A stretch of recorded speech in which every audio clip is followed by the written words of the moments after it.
Finalflame hasn't really done a lot that we've seen on speed gaming, but does do a lot of Sega speedrun games, stuff like Sonic and that nature, so should be really interesting to see how these runners do in this match. Going to go ahead and get things started right off the bat here. Looks like Samura1man is using the Zelda sprite and Finalflame using the Sonic sprite, being very true to their natures and getting Moon Pearl immediately from the first chest. That's already part one to the Dark World puzzle here. Our runners will be quite happy to find that. As we get our first map check, we have a normal crystal at both Hera and Eastern, and I believe it was the Red Pendant Desert. That is correct, and right away, both of our runners going straight towards the escape section. One of the main features of this particular mode of the randomizer, standard sword randomized, is that you get a random weapon from the uncle. Today we have the Fire Rod, not a sword, but Fire Rod will be very effective. It does use a lot of magic, but it will get the job done in slaying these soldiers. Fortunately, though, if our runners happen to misfire a couple times, they can save and quit and regain the magic that they lost, so they will not be soft-locked by running out of magic, which is a very nice touch. Yeah, leave it to the developers to always come up with those little fixes, not only just for all the magic items, but also for bombs and bow and arrows as well. You always have that safety catch if you get a little too happy with using all of your ammo or magic.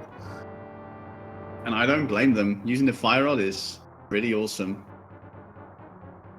Yeah, it really is. Like I said, it pretty much takes out any enemy, including the ball and chain guard at the end of this first part of Escape in one hit, so you won't have to worry about keeping these fights going on for very long.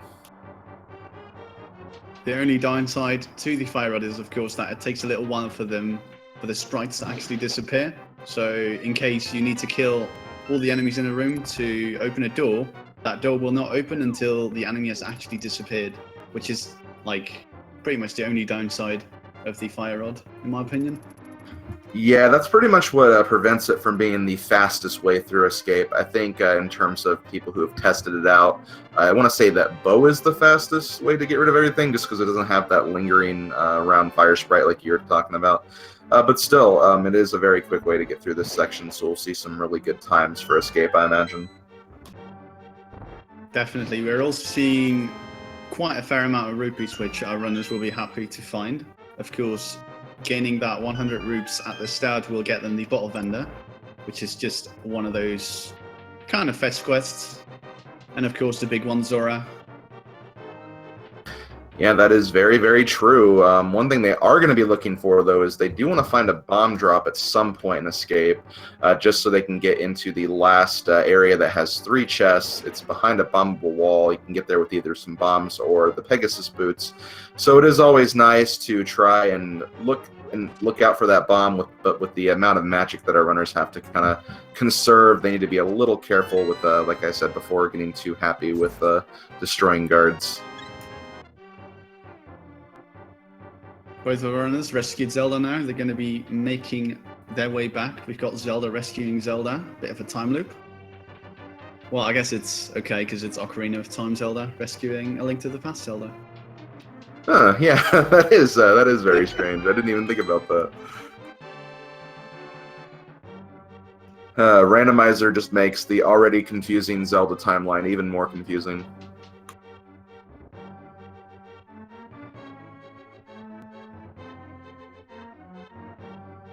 But so far, Finalflame looks to be on pretty good pace to get a really solid time through Escape, looking like he's just trying to kind of just get through the section as quickly as possible, not really worrying about destroying guards because he knows he does not have a lot of magic to work with, but he could probably use the Fire Rod a little bit in this next section, maybe try to drag out those bomb drops if at all possible. Yes, as we can see, Samura1man did manage to pick up at least a bomb, which will give him access to the 3 chests, so we'll just have to wait and see if Finalflame gets lucky with a drop as well. I actually did not notice that, but yeah, he did get a bomb drop. That is going to pay off dividends for him. Thankfully, it doesn't take too long to get those chests in Escape if you have to forego them, but just getting them along the way is really, really nice, so you will definitely save some time in the long run, because Finalflame will have to go back and get those chests later if he does not get a bomb here.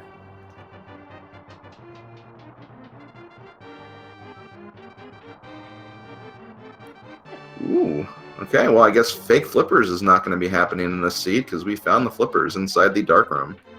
We still might see some fake flippers though, which is That, always nice to see. that is true. We could still see that. Classic throwback to the previous tournament. Mm-hmm.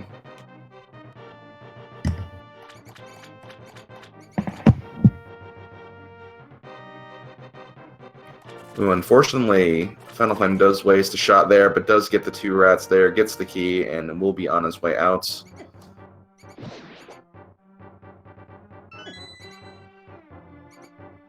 And it does look like Finalflame has to forgo all of these chests, which Samura1man will most likely get.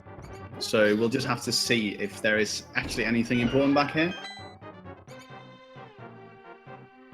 Let's see, what do we got? We got some more rupees, got the power glove, and the map. Now that to me is really interesting because now Finalflame will have to find the first glove, which will be Samura1man's second glove. Oh, that is a good point, and that could be problematic because you need the power glove to even get back into that section the fast way. So if the second glove is locked behind that glove, then Finalflame's going to have to actually take a few minutes to actually get back to that section. Meanwhile, our runners did make it out of the sewer escape and are now out and loose on the world. I am expecting to see the more standard routing of the Lost Woods into the Kakariko loop, but we'll have to see here if there is any route divergence. Yeah, it looks like both of our runners are going to be doing the same thing. Unfortunately, not getting much from the bush crab, only green rupees it looked like, so not going to be super helpful. Just a blue rupee in the lumberjack tree, so we'll not be beating Aghanim for that at the very least. Our runners will be very relieved to see that they do not have to go out of their way to kill Aghanim.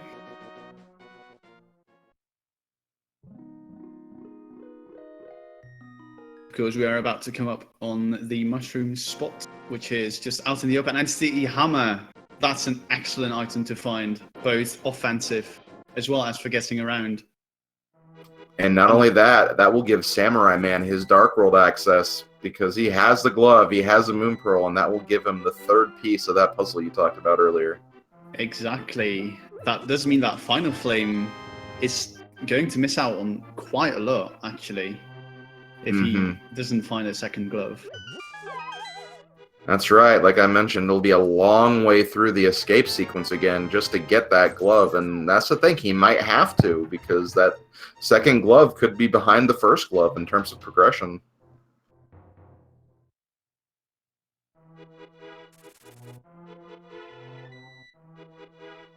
Meanwhile, though, we have Finalflame entering Blind's hut. There will be 5 items here, one behind the bottom of a wall. He did manage to at least pick up some bombs for the Kakariko loop, so he will not be missing out on any items for this one.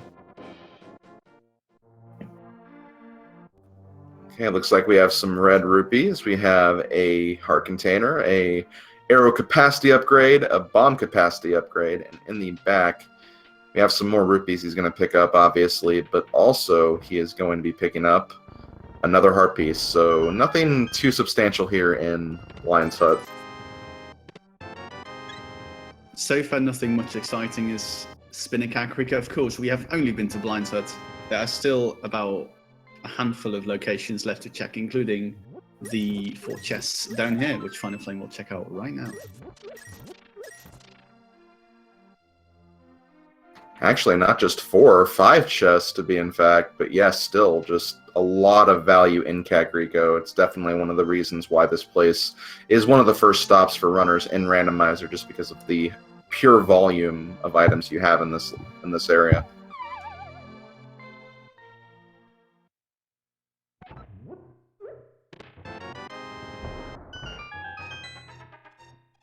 Doesn't seem like we have too much in the well either, though, but we still have checks here. We have the bottle vendor, just a green rupee for 100 rupees. That's unfortunate. 1% discount. 1% discount indeed. Meanwhile, the chicken hut. We'll see what that holds for us today. The fire Ice? rod. No, the ice rod, because we already have the fire rod. Oh, true. I completely forgot about that. My apologies.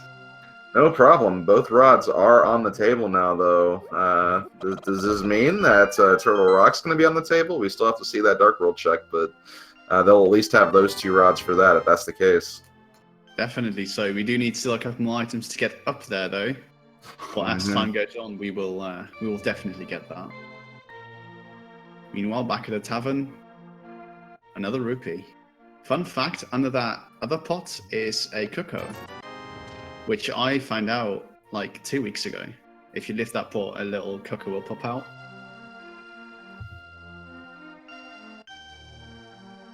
I guess the bar serves chicken tenders, so that's going to be the reason.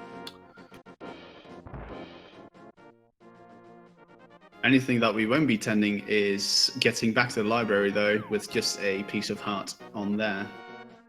Yeah, it doesn't seem like it. Don't think our runners are going to be excited for that. And the race game has just some bombs. Bombs, not too bad, but I don't see our runners going out to spend a bomb just to get a few more. That's definitely true. It looks like Samura1man is going up to maybe purchase some more bombs, seeing that he only has 3. Oh no, he's actually going to Dark World. We have a route divergence.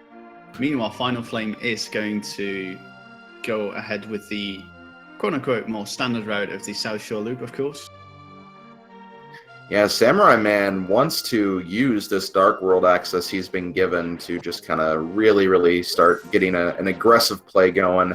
Gonna immediately go to Dark World, see what all the crystals are, all the pendants are, and just see what he can find. So it's a very strong play. Let's see how it plays out for him. Meanwhile, we find a soggy bag of powder. I wonder if it's all clumped up together now. Probably. Oh! Ooh, Finalflame got lucky right there, finding the other glove upgrade inside the dam. So he'll be able to get the other one without too much difficulty. He's not going to have to go through all of Escape again.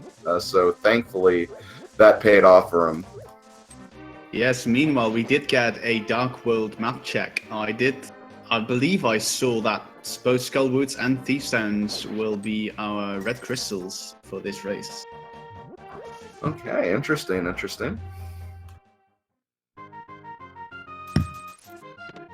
Guess game here. Not much of value.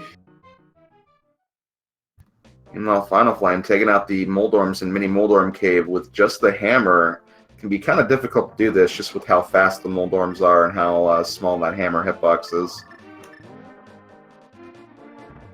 Also, an interesting thing is that it might take some time for these runners to go to the other glove location, because Samura1man has pretty much Dark World access, which is a big place. But for Finalflame to go back for just 3 chests when he has pretty much the world open to him.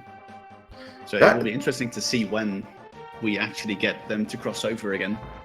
Yeah, that is an interesting point. Southern Shore is still a pretty high-volume location, though, so you hope that it's not too much longer that Samura1man will go without checking that. But yeah, that is true. There is a potential Finalflame will probably have both upgrades before Samurai does.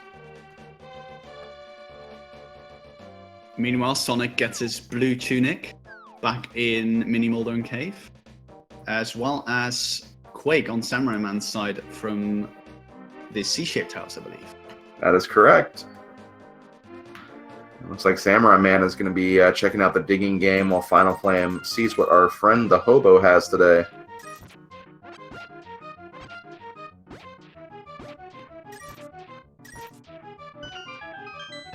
$11 digs for a fairy and a bottle. Samurai opting to dig for some supplies. Yeah, you'd be surprised how many red rupees you can sometimes get from digging games, so it doesn't really hurt to kind of farm up a few, especially if you get here this early with not very many rupees, so I can understand that play.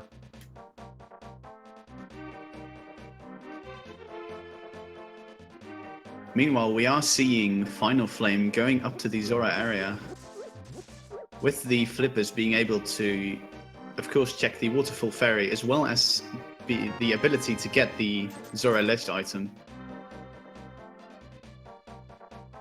Mr. Red Rupee and Piece of Heart from here. Now, unfortunately, because Finalflame does not have 500 rupees, he will not be able to get the item at Zora, but he'll at least get intel on what the Zora Ledge item is.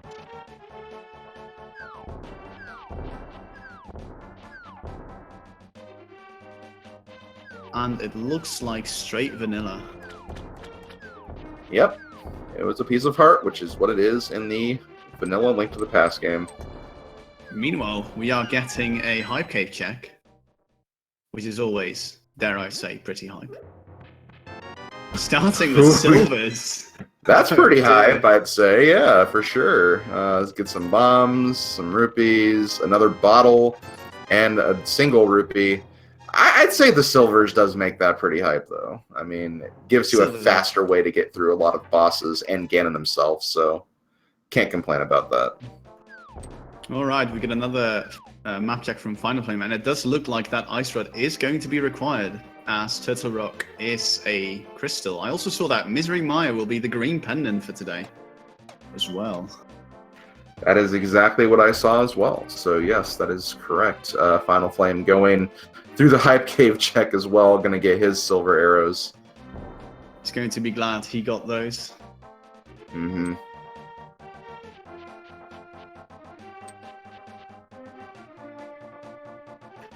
Anyway, Samura1man going to be checking out the pyramid item today.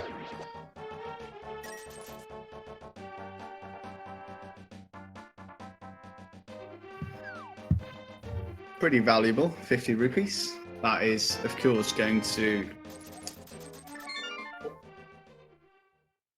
opting to save him quid instead. I was going to say that he was going to maybe do the catfish or maybe take a quick dip into Palace of Darkness. But instead opting to also go for the South Shore loop. And I do not blame him, which will reward him with the Titansmiths from the dam as well. That is right, and with that, Samura1man does have a lot of access to many different locations in the Dark World, having the hammer, having the mitts, having the flippers to swim across the lake. So yeah, that'll allow him to do as much Dark World exploration as he needs to do. Finalflame picking up his 50 rupees, and it looks like, unlike Samura1man, he is going to continue on, possibly checking Catfish or Palace of Darkness, like you said earlier. Finalflame does have to be careful though, down to one heart. Does have blue mail, so that's at least some form of reassurance. But the Dark World still does a lot of damage.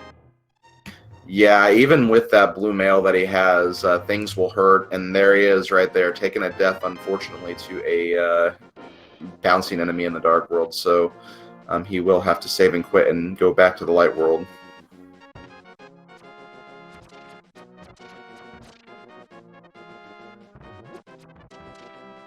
Meanwhile, we will get Samurai's attempt at the Mini Moldome Cave. Looks like he's going to opt to use the Fire Rod. Not a bad choice. Of course, have to aim a bit more precise than with the hammer, due to it actually consuming the Moldome playing a bit of dodgeball. Yeah, doing a good job at playing dodgeball too.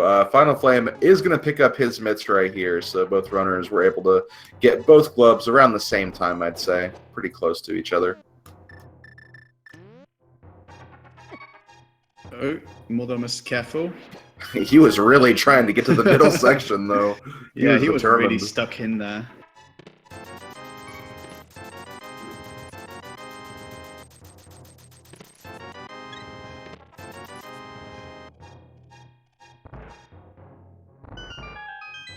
Okay, so I imagine at this point, Finalflame is probably going to be doing what Samurai did a couple of minutes ago. Probably going to be checking out the early part of Dark World in the Village of Outcasts, Thieves Town area.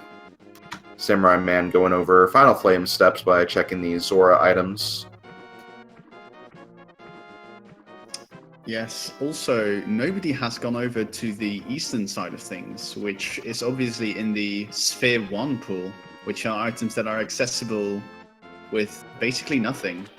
So if something big is there, that could really turn around this game. Something like Mirror. That's true. You can pretty much access Eastern Palace right out of the gate once you finish the escape sequence. So there's definitely a big possibility for things to be in there, those early progression items. So it doesn't really hurt to give that place a check whenever you can. But some runners will try to opt to kind of skip that section for now and then come back later when they have like the ability to explore pod. But we'll see what happens there.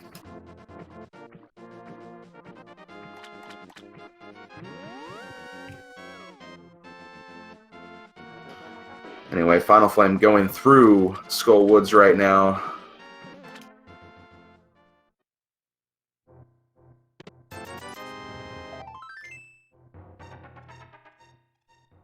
Meanwhile, Samura1man, if he gets lucky and gets maybe like a red rupee drop from the Zoras or one of these crabs, he might be able to check Zora early.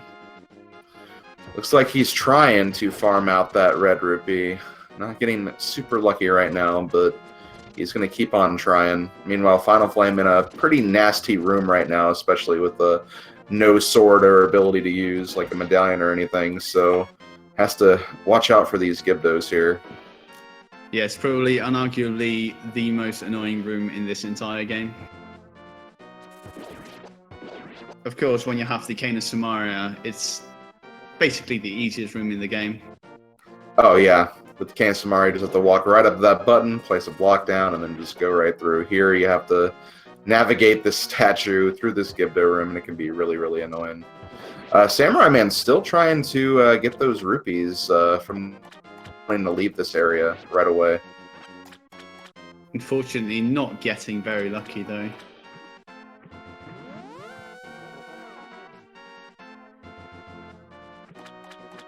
Finalflame gets through the Samaria statue block room, only to find the map. That was not what he was looking for, unfortunately. Yeah, map is not really that great of a reward for winning that dance-off with the Gibdos. But he is going to press on. He is going to be unable to finish Skull Woods at this point, just because he does not have a sword to get through the vines in the later part of Skull Woods.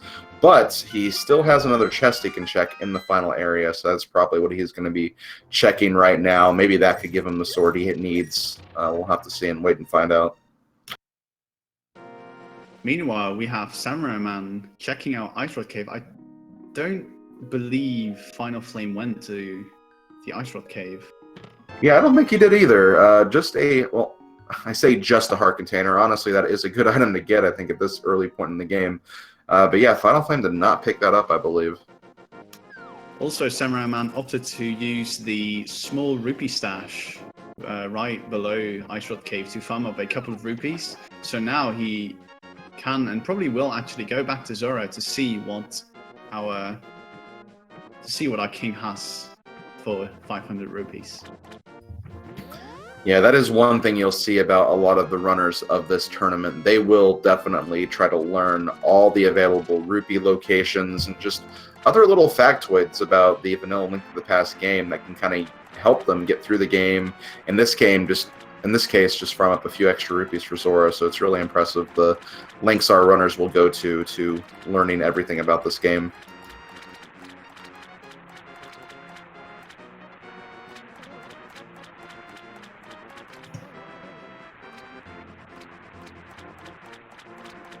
And of course, because we already have the flippers, we can take a nice little shortcut. As we are ready to pay up our 500 rupees for just a big 20. You really hate to see that. But unfortunately, it is the way of the Zora. Not just the way of the Zora, the way of Randomizer. That already happened once with the bottle vendor, and it happened again here, unfortunately.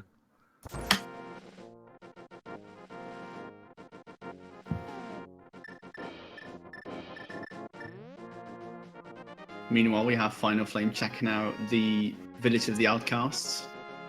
It's going to retrace Samura1man's steps. That is correct, and I have to imagine at this point, the play that our runners are looking for, trying to find right now, honestly could either be Thieves Town or Eastern Palace, where their next progression item is going to end up being. Looks like Samurai1man is actually going to be checking out the Magic Bat, which he does have access to with that powder and hammer.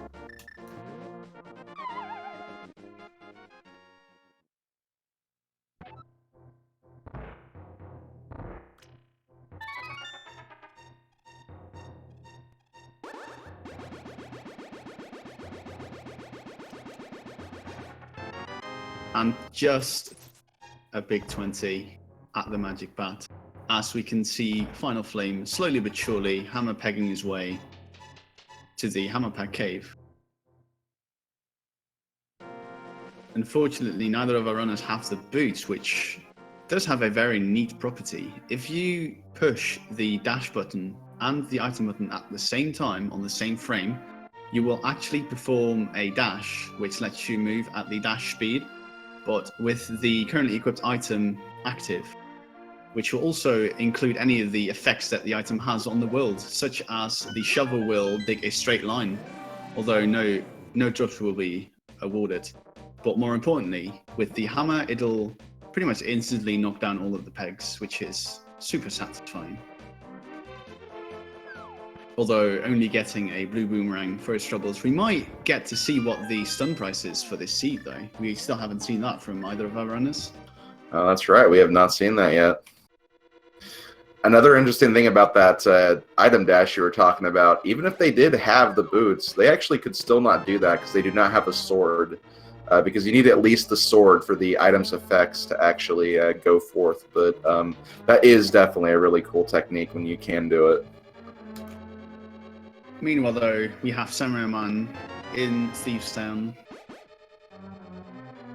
So far, not much exciting. The map has been found, so at least he'll know where the boss is. That is true. And Finalflame is actually taking the frog on a world tour right now. That is actually something that is available to do in the logic right now. A lot of runners will opt not to do it this early when they don't have the mirror, but sometimes you have to just consider that there are those seeds where the mirror is locked behind the side quest, so sometimes you have to do it, even if you don't want to. Meanwhile, though, Samura1man finds the flute in Thieves Town. That will give us not very much access to Death Mountain, but it will definitely put that in play if there is an item laying up there. Definitely, and more importantly, it is going to open up the Maya area, which at the moment doesn't have much to offer due to the fact that we don't even know what medallion we need to get in or have a sword to use it. But once we get a mirror and perhaps either the hook shot or the other boots, we can start exploring that green pendant a little bit.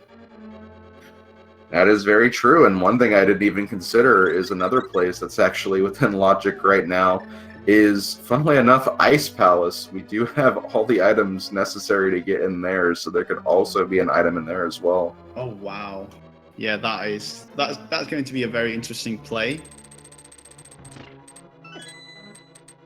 It's something our runners do not want to do. I'm very, very, very certain of that, but sometimes you have to.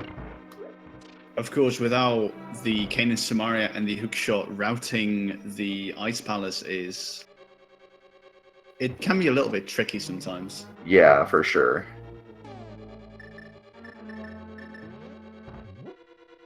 Meanwhile, we see Finalflame going to use his powder here. Samura1man opens up a hole in the floor.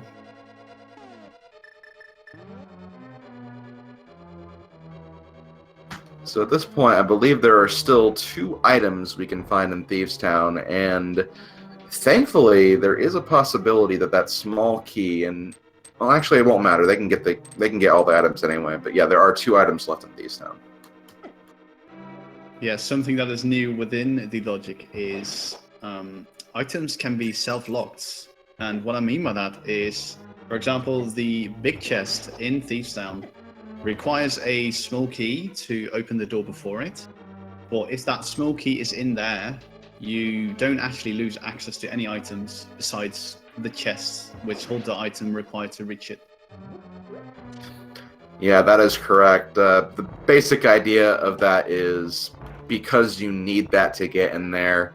If it is in there, like, you're not missing anything, you're not soft locking anything, so it can logically still happen and not screw up the game, basically, and that's kind of why they do that. But in this case, they do get the small key, so they are going to be checking that, and I believe both items are still on the table, so there'll be one in here, and there'll, of course, be one on blind as well. Meanwhile, Finalflame is hot on the heels of Samura1man in Thieves Town, obviously going to pick up his flute as well. We'll be very happy to find that, as the big chest holds only a piece of herb. And with that, Samura1man will be making his way to the blind fight. Now, this is going to be a very interesting blind fight because we are going to be taking on blind with just the hammer. And blind moves around a lot. The hammer has a very small hitbox. Thankfully, each phase will still only take 3 hits, but it can be pretty and fairly difficult to get through this if you haven't practiced this a whole lot.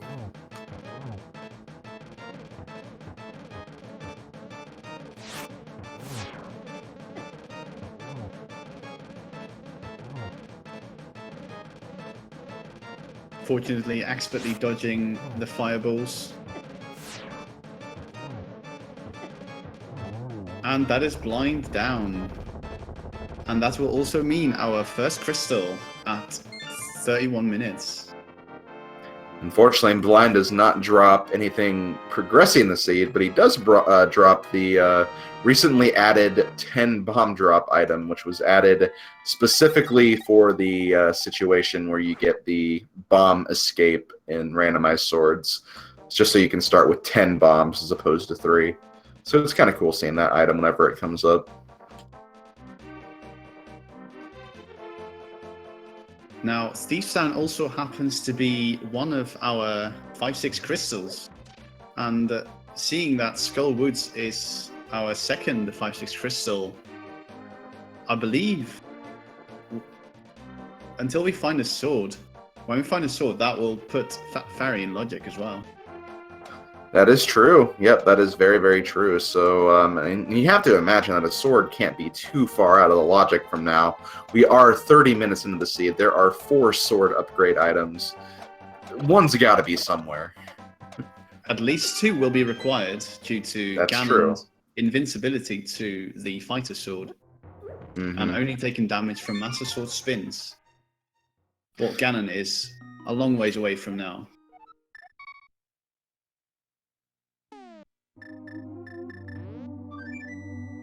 Samura1man is headed to activate his flute. Gonna activate his flute, also drop off the swordsmith at his home, take care of that as well. And having the flute will be nice. It will make the purple chest quest a little faster as well, so that is also another good aspect of having the flute at this point.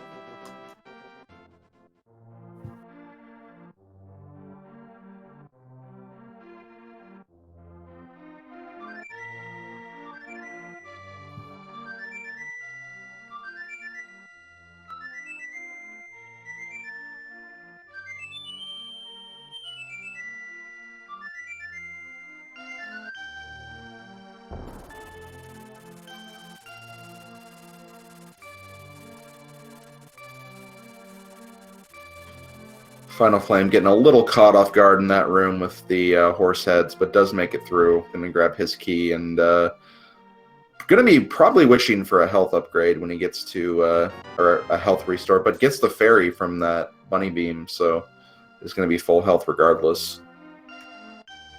Great awareness as well by our runners, knowing where certain rupee drops, arrow drops, as well as bunny beams and fairy drops are, which can be very important if they can, because they can possibly save your life as well. That is true. The one cool thing about the bunny beams, whenever there's one under a pot, you can actually use the powder on it before you lift the pot, and that'll automatically turn the bunny beam into a fairy. So just knowing where those are really can come into play and be very helpful. 1, just so you can get that health restore, and 2, just so you don't have to worry about the bunny beam at all either. Meanwhile, we are getting our first look at Maya, and Quake is our medallion. Unfortunately, due to the absence of a sword, we cannot actually cast the spell. Unless, of course, we have the Maya package in the Maya shed. But with only a full heart and 50 rupees, we are not going to get far.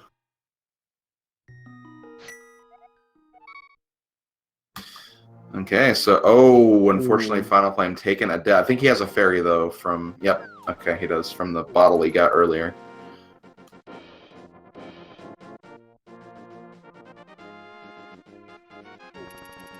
Meanwhile, we are seeing Samura1man taking a look over at the eastern side of the Light World map, with both Sahasrara as well as a couple of items in Eastern Palace. Now, we cannot complete Eastern Palace without the bow, but for all we know, the bow could be in Eastern. That is very true. That is very, very most certainly true. Samura1man blowing up the back of Sahasrara's house. We're going to find 300 rupees, a piece of heart, and the Quake, or no, not Quake, Bombos medallion. We already have the Quake medallion.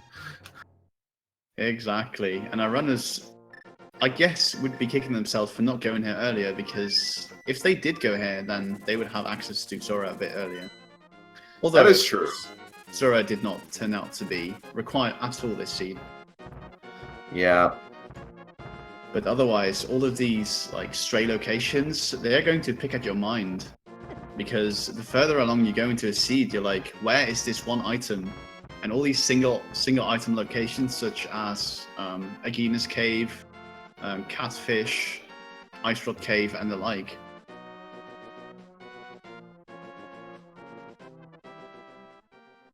Yeah, there's just so many different locations, and like you said, so many just one-off locations that it can be really hard to figure out where you need to go, because you want to aim for high-volume locations, but when they don't pay off, again, you just have those one spots on the map that you have to check, and if you just keep leaving some alone, you just have an entire map filled with dots of, okay, I need to check over here, I need to check over here, and it can just be really, really awkward to route. Speaking of Agina, we are going to pay him a visit right now. Awesome, awesome. Looks like Finalflame will be heading into the Maya area as well. It's going to find out that he already has the medallion to enter the dungeon. Ooh, hook shots in Agina's Cave.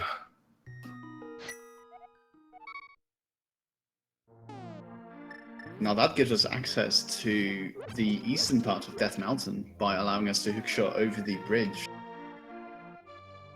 Yeah, not just the eastern side of Death Mountain, but also Tower of Hera. That puts that in the logic. That also puts Dark World Death Mountain in the logic too. So there's a lot of stuff that can be gotten now. So that one location, that one Agina's location, was what was kind of blocking our runners from making any more progress.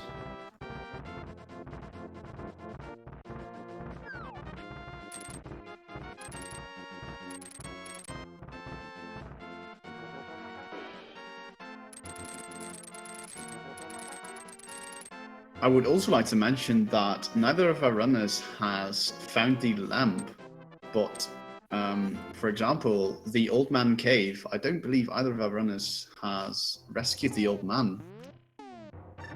No, they have not. Old Man Cave, you can still rescue him without that lamp, but unfortunately you have to go through a dark room to do that, and a lot of runners will wait till they have at least a sword upgrade to do that, just so they can kind of tell where they are on the map through that cave. So it may be a bit before we see what's in there. Some runners do get really creative, because with the usage of certain items, there will be a sprite placed at Link's location. For example, with the boomerang, bombs, cane of Samaria, blocks, as well as the hookshot. Meanwhile, though, we have found Das Boot.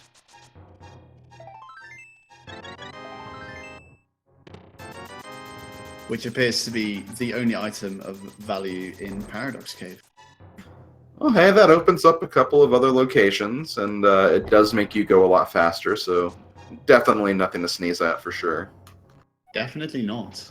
And what we just saw from Samura1man, that is a little technique called a bomb jump. In this game, when you are damaged by a bomb, you will receive recoil. Now, runners can use that recoil to rebound themselves over certain holes, which allows for a little bit of faster routing, which will probably come into play when our runners will visit Ice Palace, as well as right here in Tower of Hera. That's right. Ice Palace, oftenly known as the Bomb Jump Palace, with how many bomb jumps you can perform in that dungeon, and just kind of make routing a lot faster in a lot of different ways. Meanwhile, Samura1man taking a dip into the Tower of Hera. And Finalflame taking a dip into Eastern Palace. We did not see this from Samura1man either, so both runners taking basically new looks at other dungeons here.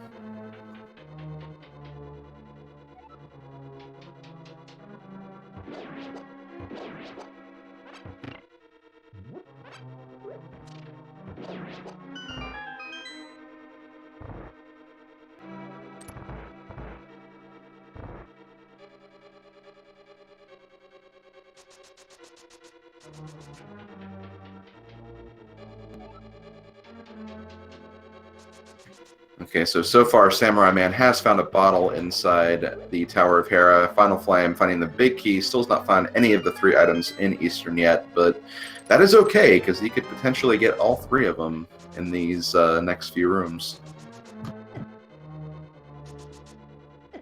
Samura1man forgot to open the accomplice chest, I think. I think he just skipped by it. Did he get an item from the big chest? I believe it was a map, if I recall correctly. I could be wrong, though. Because if there was an item in that big chest, then like he had all the items at that point. But if it was a map, then yeah, he did skip that. Oh, unfortunately, takes a buff from Muldorm. Unfortunately, has to climb back up the stairs, which will reset Muldorm's health. Opting to use the hammer at this point, as it is his only means of actually damaging Muldorm. It will take 3 hits, I believe. That is correct. 3 hits with the hammer will knock him down.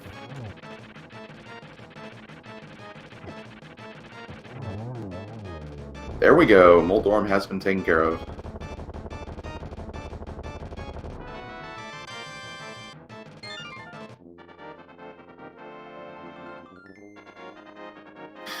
Now, unfortunately, he does get a small key from Muldorm, so yeah, he does not have the second item, I believe. So that is going to be really unfortunate if he decides to go to the basement and it ends up, you know, not being the other item. That would be very unfortunate indeed. Meanwhile, Finalflame completing a dark room in order to get to the vanilla Vicky location, which by logic is considered a sequence break.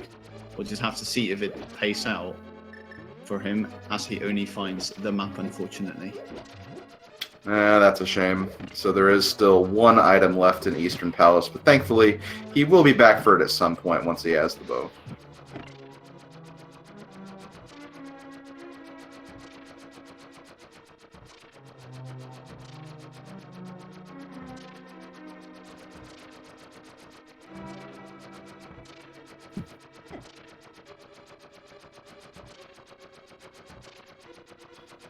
Anyway, Finalflame going over to Agina's Cave to pick up his hook shot. He's going to be more than likely joining Samura1man very shortly on his trip up Death Mountain.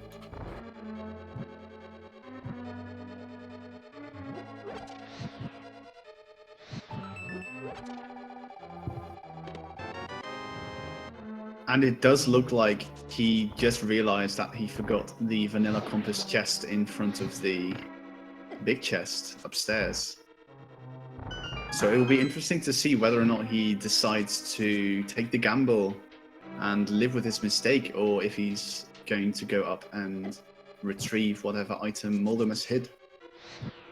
It depends on one thing. It looks like he is leaving. Okay, that is unfortunate. He could be under the impression that he just wasn't counting his items and thought he has both of them, but no, he skipped that chest, so that is not good.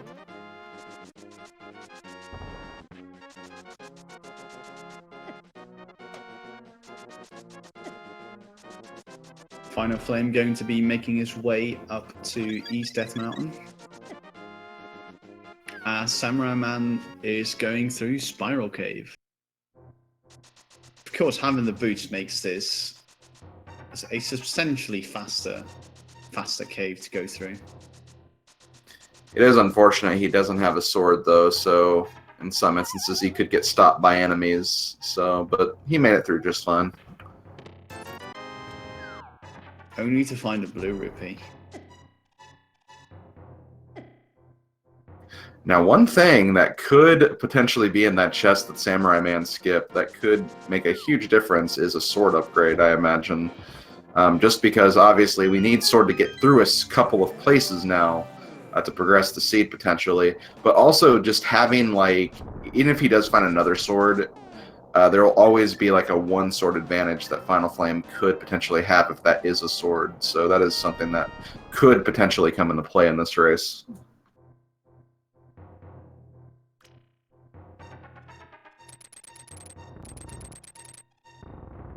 Very much so, as we see Finalflame picking up his boots as Samura1man gets the 2 chests out of the Super Bunny Cave.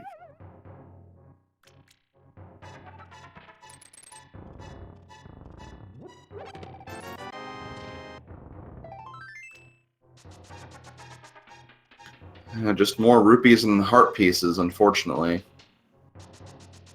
If I may ask, why is it called the Super Bunny Cave? It is called the Super Bunny Cave because there is a minor glitch you can perform where if you enter that cave as the bunny sprite without the moon pearl, if you go inside that cave and fall down the pit, you will actually be in a state where Link can still open chests, and as a result, you can open those 2 chests, performing again a minor glitch to get those items. Now, it usually, again, won't really come into play just due to the nature of like how items are distributed. Chances are you'll usually have Moon Pearl by the time you have Titan's Myth, so it doesn't come up often, but it could come into play in some very rare cases. Very interesting. Now, we did see from Samurai's side that we need Ether in order to enter Turtle Rock, which is our only medallion we have not yet found. That is true. We do not have that medallion yet. Samura1man checking the King's Tomb now that he has the boots to get in here. Just a bomb capacity upgrade, though. So we're going to want to be paying special attention to Finalflame's screen here in a little bit, because he is going to be opening the chest that Samura1man skipped. It is the Compass chest, which is the chest right before the big chest. So, again, if that has something very important, that could be bad news for Samura1man. Meanwhile, we are getting some boots locked location tests from Samura1man here, from both the King's Tomb as well as Bonk Rocks, only yielding a piece of heart.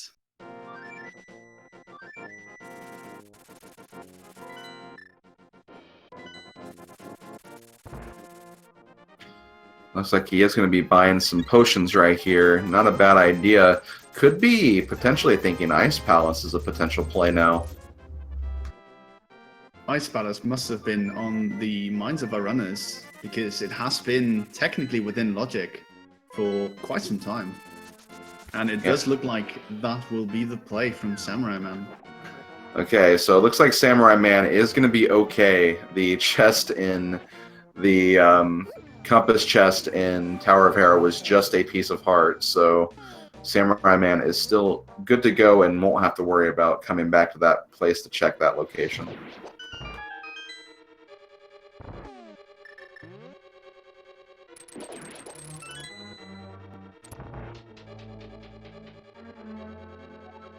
Now, the one downside to accidentally skipping a chest is that that will be on our runner's mind. Well, that depends. That depends on the case of maybe Samurai-Man thought he got the chest and just assumed he miscounted his items when he checked the basement. So that could be what he's thinking, that he just got all the items anyway. But again, we'll just have to. We'll definitely ask him about that when he gets in the interview. Meanwhile, we see Finalflame expertly taking care of Moldorm, also getting his second crystal. So far, this has been a pretty linear seed in terms of crystal acquisition, with both of our runners getting the same crystals in the same order. Yeah, that is very true. Again, like we've been kind of guesstimating at this point, progression really could be here in Ice Palace just due to the nature of it being available as early as it was. And there could be multiple items in here that could lead in different directions. But yeah, just in getting to this point, both of our runners have been essentially treading the same ground and pretty much moving in a linear fashion, like you said.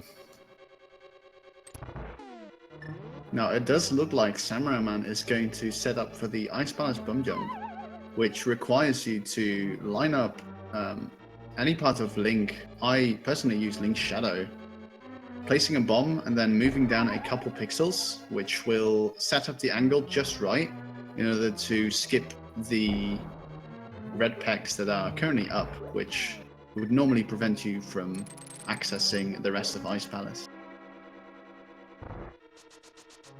Yeah, it's a great technique to learn, especially if you're doing the no major glitches category of Link to the Past, because it basically allows you to move straight through this dungeon and quick clear this dungeon in a very fast way, when normally you'd have to solve this really roundabout crystal switch puzzle, which no one likes doing. So it's a great way to just get through this dungeon really fast without having to get the big key, or really very many small keys either. So it's just a very fast way to get through here. Yes, I believe that the vanilla game expects you to loop around 3 times in order to complete Ice Palace. I could be wrong though, don't quote me on that. Something like that. I mean, it's a very big dungeon. It can be kind of confusing to explore. Definitely for a first timer, I imagine that 3 times is probably about right, maybe even more. But yeah, it's a very complex dungeon.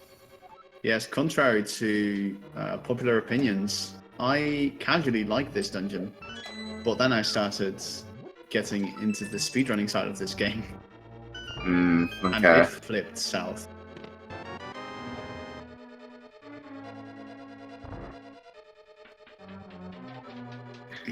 It's why sometimes you see Ice Palace cleared or checked as one of the last locations. And there we go.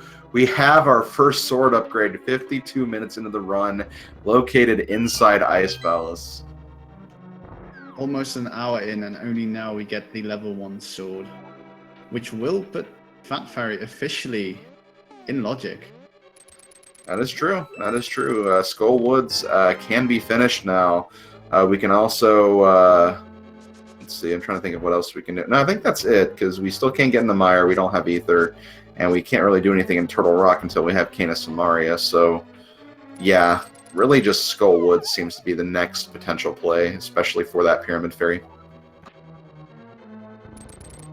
Meanwhile, though, we're going to get the big chest check, which is a shield. Oh, and I'm sorry, I misspoke earlier. Ether is Turtle Rock, not Mire. My bad. So yeah, they can go into Mire. There could be potential stuff in there as well.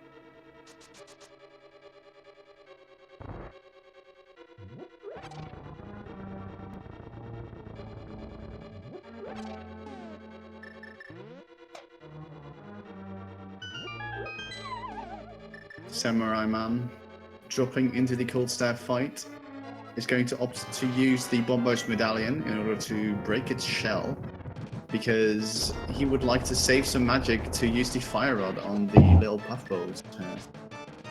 Instead, opting to use Hammer Strats. Well, Hammers does do tempered damage, and you get a first few of those strikes with all the puffs together, so I can understand that. Now, if he wanted to, he could switch over to Fire Rod and do some more damage. Needs to be a little careful, though. Cold Stare still hits like a truck, even with a Blue Mail.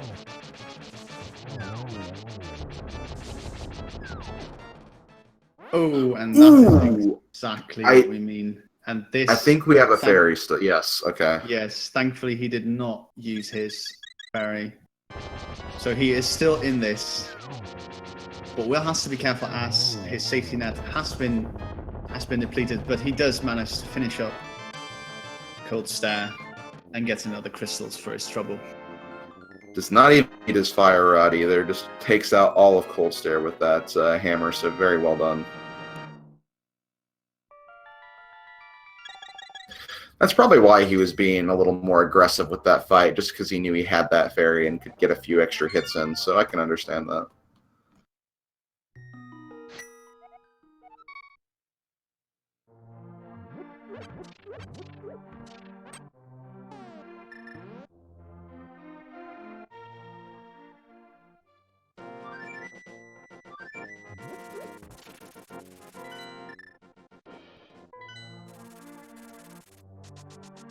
And yep, it's looking like he is going straight to Skull Woods to finish this up. He wants to see what's at that Pyramid Fairy.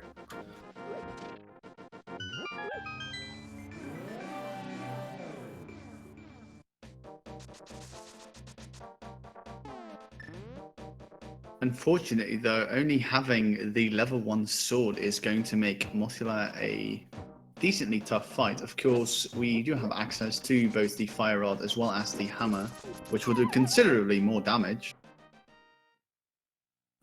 Yeah, and he also has a lot of hearts going into that fight as well, so even if he does get bullied by Mothula a little bit, he should be reasonably okay for the most part. Yes, I doubt that our runners will have any trouble taking down the Moth. Mm-hmm. Oh, and this is actually Samura1man's first steps in the mire. Finalflame was the one that checked this earlier. Or Yes. Skullwoods, not mire. Oh,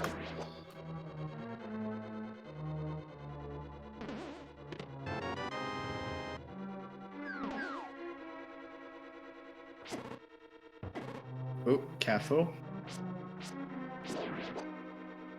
A little fun fact, if you slash one of the berries, which are the little jellyfish things, if you slash them while they are electrified, you will get zapped. If you save and quit during the getting zapped animation and start the same file again, you will not be given a choice to select your spawn point. That is true. I have heard of that. Yeah, that is something that can happen.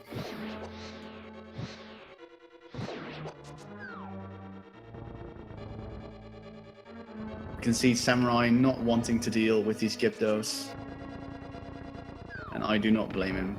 Has to be still careful of the Master Hand, as that will reset the room. Yep, and those Gyptos that he hated so much will be right back on the field of play, so it does have to be careful. There is, thankfully, a full magic restore in the Abominable Wall on the right here, and yep, Samura1man's going to go over there and grab that since he used all of his magic in the Gypto battle. Unfortunately, Finalflame missing the block clip. Tries to reset the room, but unfortunately has to move a little bit further in order to do that. Now, to explain what he tried to do is, blocks have a very weird property in this game that whenever they are moving, the game does not consider them solid objects, rather they are considered sets.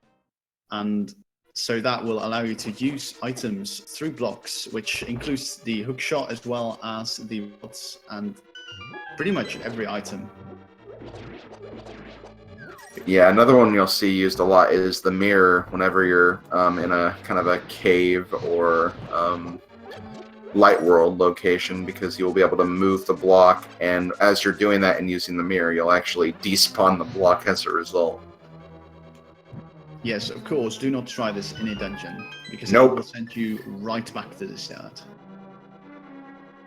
That's one thing I think every rando runner has to do at some point, just so they know the pain of doing that and not thinking of that. But, you know, it is something you don't want to do, because, yes, it will take you back to the very beginning of the dungeon.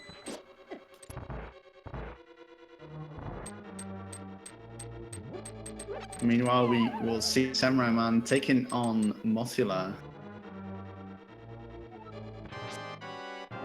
of course, we'll have to be careful not to knock Motulate into the spikes, because the way that this boss is coded is Motulate will not take damage from level 4, I believe, which is the same value as the spikes do to bosses. So therefore, if Motulate is knocked into the spikes after getting hit, the damage will not count towards the health bar. But Samura1man has no trouble taking on Motulate, and guess who would with the big key, and more importantly, the other 5/6 crystal. That'll give him 4 crystals on his tracker right now, so still need 3 left. Still need the one at Eastern Palace, the one at Palace of Darkness, and the one at Turtle Rock. Still got quite a number of items before Go Mode, logic, and just in general getting through the game, so there's still quite a bit of this seed left to play. It may seem like Samura1man has a pretty decent lead at the but things can still happen just depending on where those last few items are. Definitely, a randomizer race is not over until Ganon is down, because truly anything can happen. Yeah, even just routing through the last dungeon can tremendously change the entire outlook of a race, so this will definitely not be over till the very end.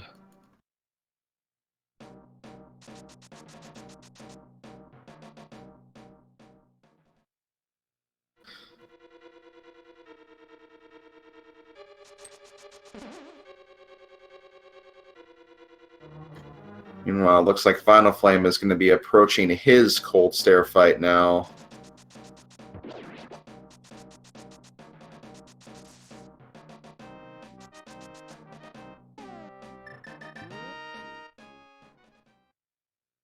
As we are going to see Samura1man attempting another one of these bomb jumps. The way that Samura1man set that one up is normally when you do just a normal bomb jump, you have 2 pixels to line yourself up with in order to successfully rebound over the gap. But if you manage to bonk off of a wall into the explosion, that will give you another, I believe, 6 pixels to work with. Yeah, that is true. Yep. Which makes bomb jumps just that little bit easier. Now, it looks like Finalflame actually opted to use his Fire Rod for a couple of shots against Cold Stare, down to just 1 puff left, and there it goes. That was definitely a faster fight for Finalflame, I'd say, so definitely using the Fire Rod very effectively there.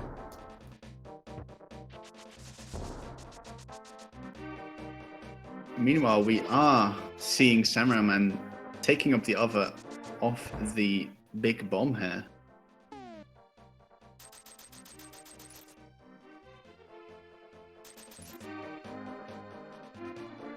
Yes, this big bomb, known as the Super Bomb, is only available once you've gotten, in the terms of Randomizer, the 5 and 6 red crystals. Once you get both of those, the big bomb will appear in the shop, and then you can use it to open up the Pyramid Fairy wall that is on the Pyramid of Power.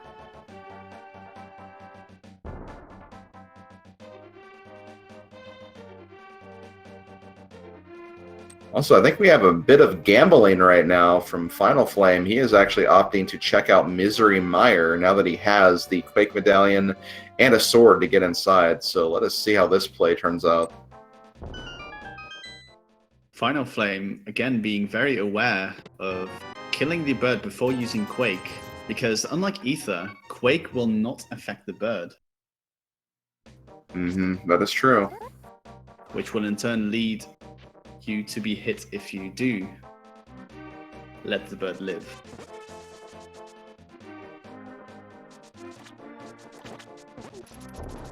Meanwhile, though, I didn't believe Fat Fairy had anything too important. No, I don't think it did. So it looks like Samura1man is going to go over to the Palace of Darkness area next. I don't think Samura1man has checked out Eastern Palace either, so I think one thing he's going to be hoping for, definitely wants to find the bow, and if he also finds the mirror inside as well, that'll allow him to very quickly clear the next 2 dungeons very quickly. Yes, of course, Samura1man is also hoping to find a small key within the first chest, because otherwise we will be bowlocked. Well, by logic, yes, we will be bow locked, but there has actually been a glitch that's been discovered recently that will be able to be used in this tournament called the potion glitch, which allows you to skip that potential bow lock that you were speaking of just there. And we do get a small key, so that's not going to be relevant anyway. But yeah, basically there is a room right before the mimics in Palace of Darkness where if you drink a potion while you're traveling through that room and then go in the next room, you can pan the camera in a way where you can actually get the mimics off screen. And if you do that, the door will open, pretty much getting through that bow lock. But again, not going to be necessary here. Samura1man got that small key, so going to be going through pod pretty much as normal. Yes, and meanwhile, Finalflame making his way through Misery Mire. So far, not much of anything has been found in either dungeon.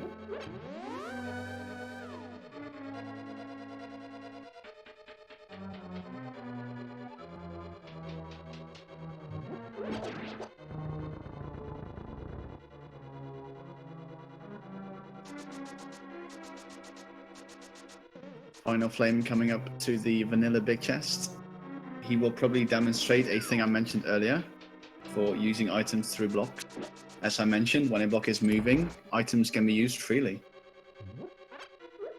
That's right, and this is a good room to do that too, because it can be very tight on timing if you have to move all the blocks the way you're normally intended to.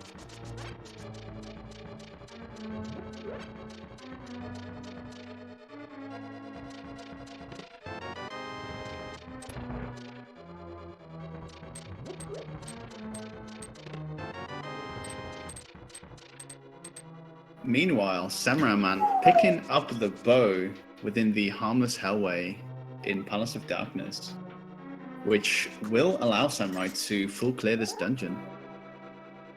That will. It'll still not be within the logic, though. As you can see right now, Samura1man is still working through dark rooms, so the lamp is somewhere else in this overworld right now. I guess it could also be in the Bowlock side of Palace of Darkness now. But yeah, that's the one thing preventing them from completing this logically. But if you know your dark rooms, you can definitely complete this now.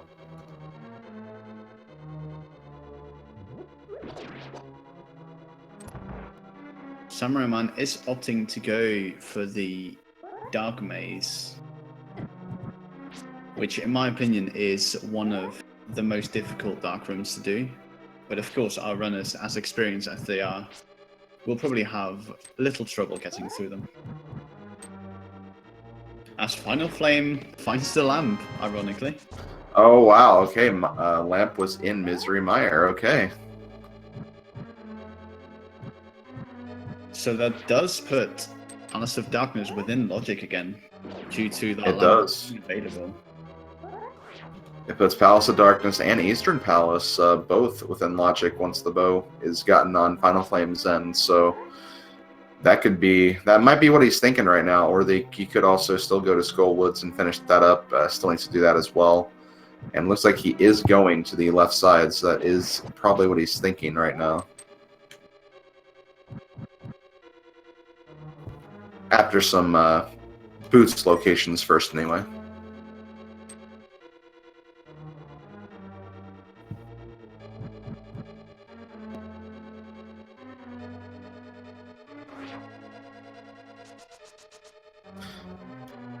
Samura1man does make it through the dark maze, and you got to think that he's more than likely going to be making his way towards the Bowlock side of pod next.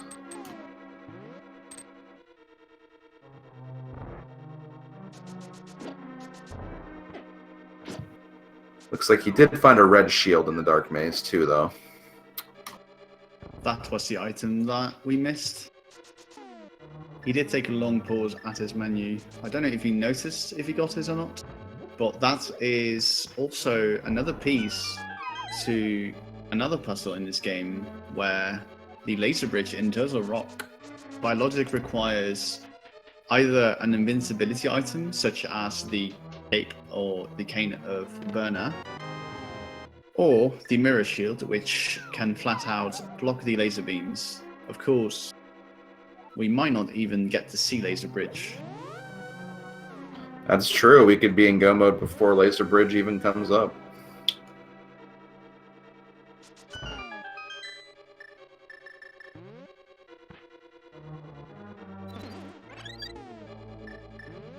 And Finalflame making the play straight to Palace of Darkness.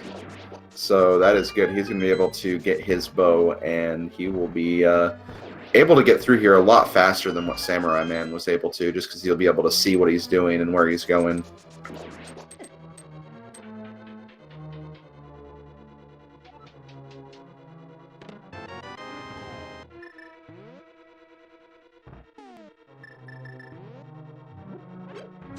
Meanwhile, Finalflame has entered the Palace of Darkness. As we find the mirror on Samurai's side, he's going to be really happy to find that, because now he will be able to combo Eastern Palace with his trip to Palace of Darkness. Yes, that is a very nice item to get. And like I said, yeah, getting both bow and mirror here would be definitely good for both runners. And it definitely is going to be, because that's going to give Samura1man his 5th crystal when he completes this, and his 6th crystal when he mirrors over to Eastern. So that'll be 2 more dungeons down with just 1 more to go, which we're still looking for. Both items, we still need to even access that dungeon.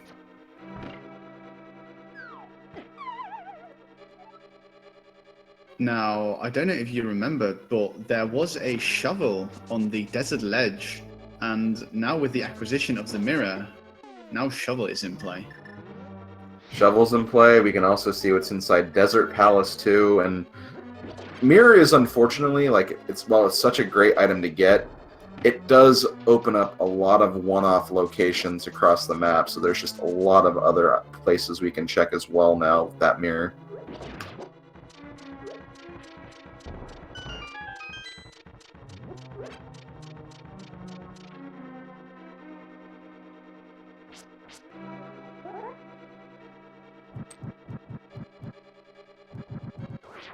Looks like Samura1man, because he got the big key late, he still has to go back through here and check what's in the big chest.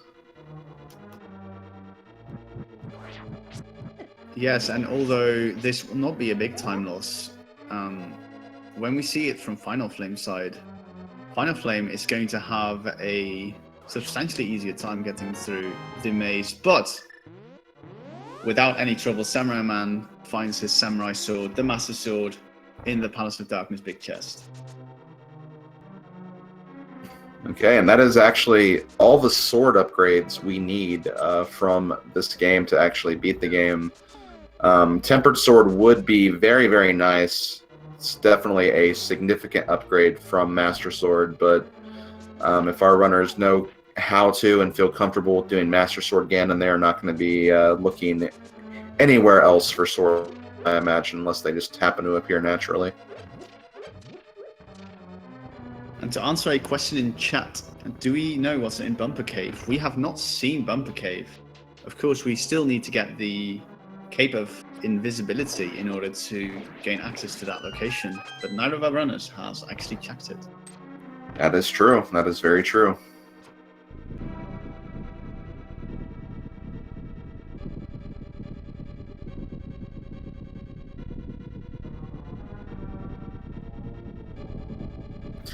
So it looks like Samura1man getting ready to approach a series of 5 dark rooms here. The one dark room you're going to want to look out for is the 3rd one, which is the turtle room. There are 6 turtle enemies you have to defeat. And thankfully there is a torch in that room, so Samura1man will be able to light that torch and see where the turtles are. But without that fire rod, it can be a very difficult room to get through. You have to kind of guess where they are and just use the hammer randomly to try to find your way through.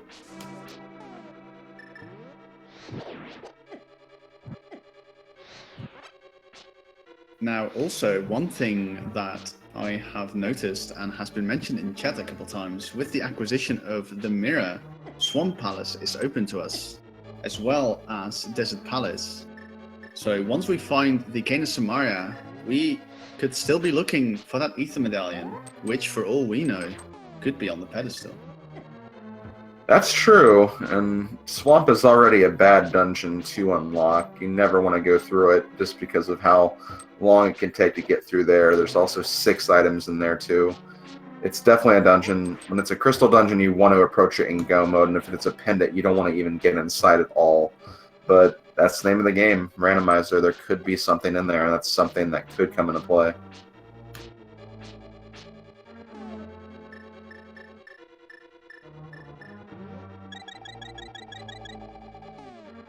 Samura1man opting to take a heal as he lights up the torch.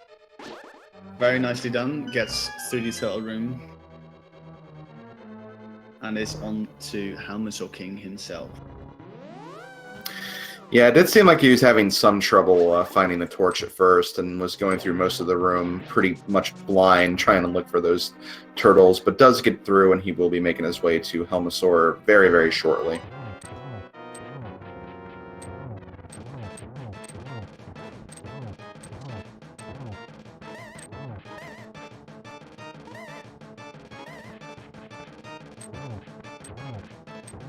Just a couple more hits with the hammer, and 1 silver arrow to the jewel will finish off the Helmazor King for Samura1man.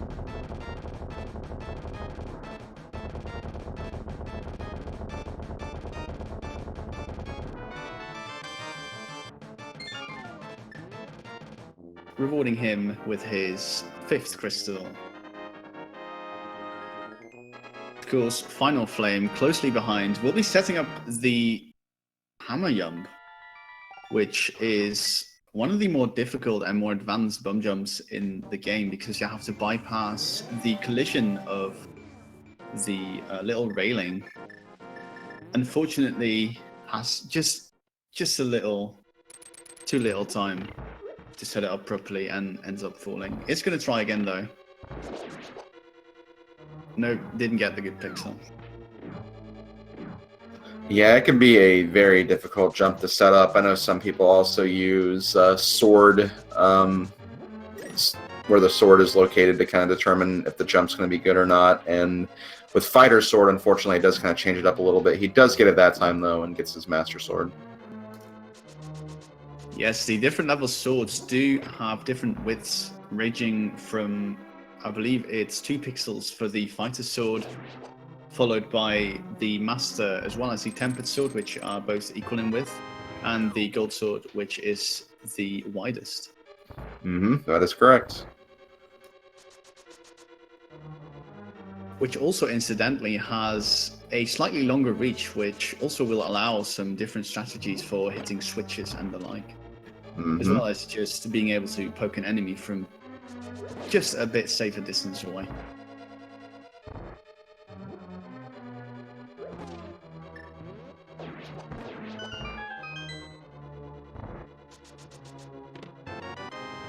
Samurai performing a nice despawn there of the skeletons.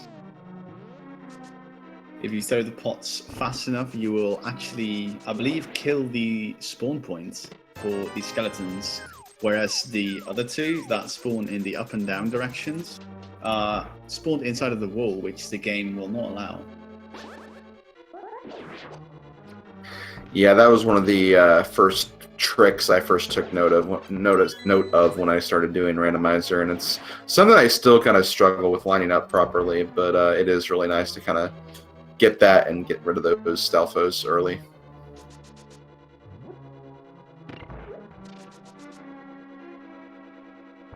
Finalflame coming up on the infamous turtle room is going to have a slightly easier time here by having the lamp being able to actually see where they are.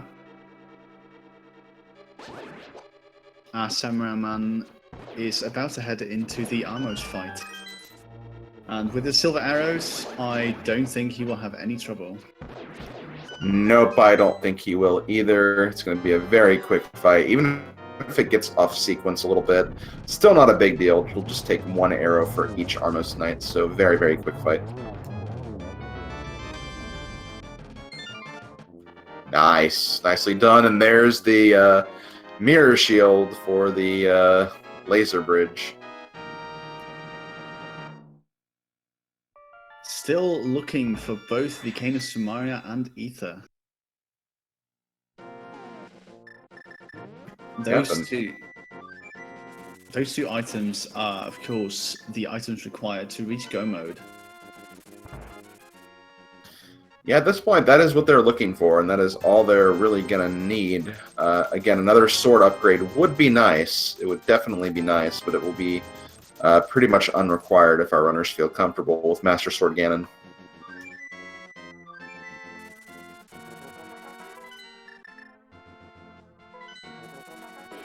Anyway, that is only Crystal 4 for Finalflame. He has to go to the mirror and finish off Eastern Palace, and he still has to make his way to Skull Woods at some point to finish that up too. But again, depending on what Samura1man has to do, and it looks like he is going to Mire anyway right now. Or no, he's going to Desert. Okay, that makes sense. But yeah, yes. he might come across that lamp at some point, which would be nice for the remaining dark rooms that he has left.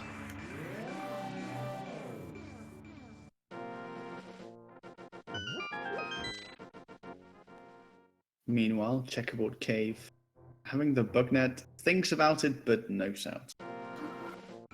No Swagganim for us today. This will also be our first dip into Desert Palace, which is as a fresh dungeon.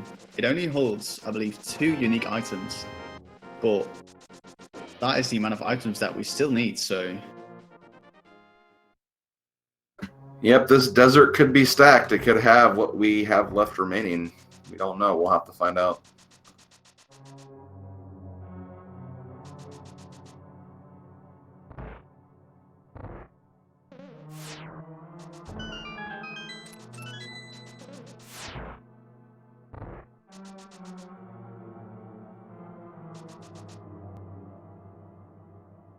So I'm personally not really liking this, but it's looking like Swamp could potentially have something here in this seed. I'm just really kind of getting that vibe right now.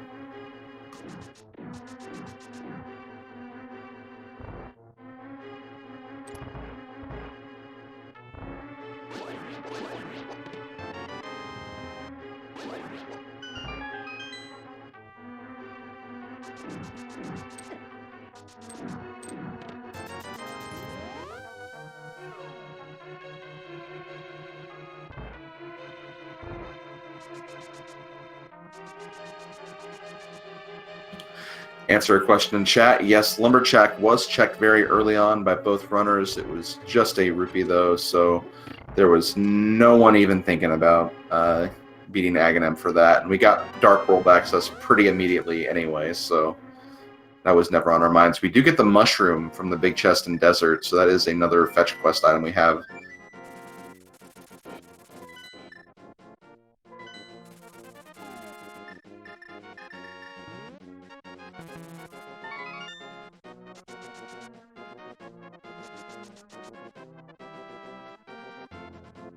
So yeah, it looks like Samura1man is going to give the Mushroom a check, while Finalflame making his way to Skull Woods to finish off that last crystal difference. Now, this is where I think things are going to get a little interesting. There is the Ether Medallion. Desert is required to get that Mushroom to get that Ether Medallion. So we still have one more item we need. We need the Cane of Samaria. There's still a number of places it could be. It could be in a mirror location. It could be in Swamp. It looks like Samura1man is going... well, okay, he's going over here first to check out the shovel spot. This could also be where the Cane of Samaria is, too.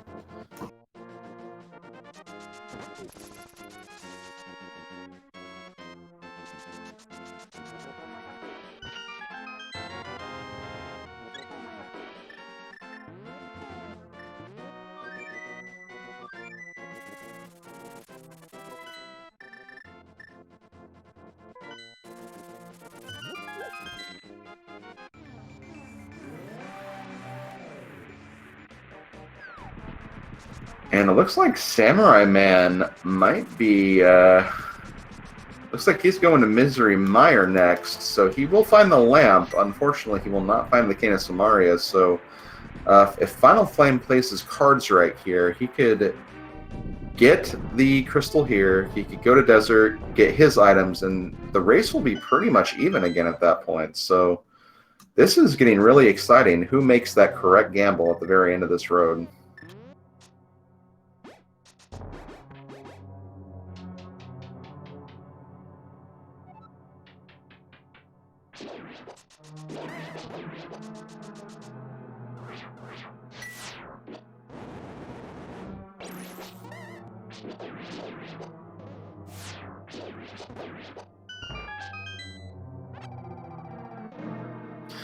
Okay, so Mothula goes down on Final Flame's end. And once again, we have an even crystal count once again, so this is becoming a race. I mean, it was always a race, but it's getting closer and closer because Final Flame's already done what Samura1man is working on right now, so he's obviously going to be not having to make that dip. If he goes straight to desert next, that could be huge, and this will just even things up again.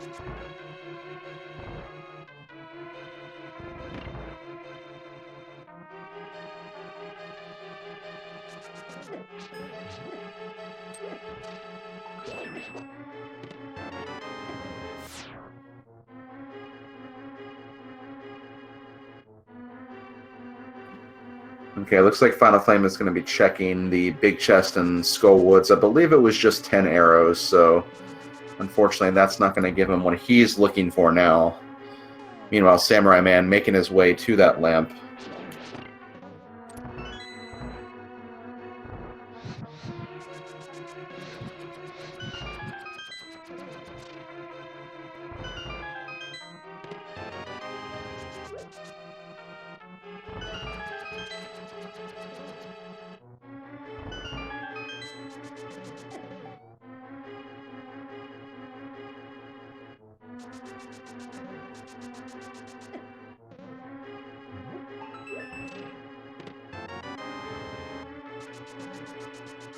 It looks like we might get a bumper cave jack here from Final Flame. That is correct. That is exactly what we're getting. Unfortunately, we still do not have the cape to get this item, but we do see it is a bottle of green potion at the top.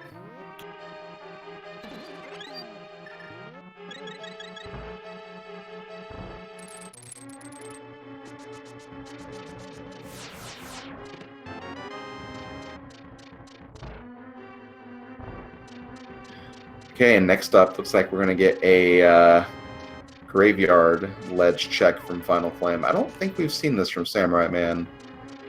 I don't believe we have.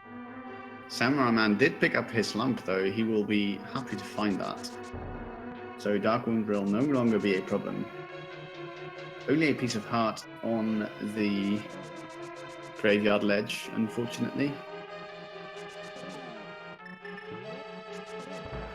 Now, in the rest of this seed, we're really only going to have one more dark room to deal with, and that's going to be the dark room at Turtle Rock. Because we do not have the Cane of Samaria, there'd be no reason to go through the final dark room series of dark rooms in Misery Mire, because you can't get through them all without the cane, so why would you even bother with that?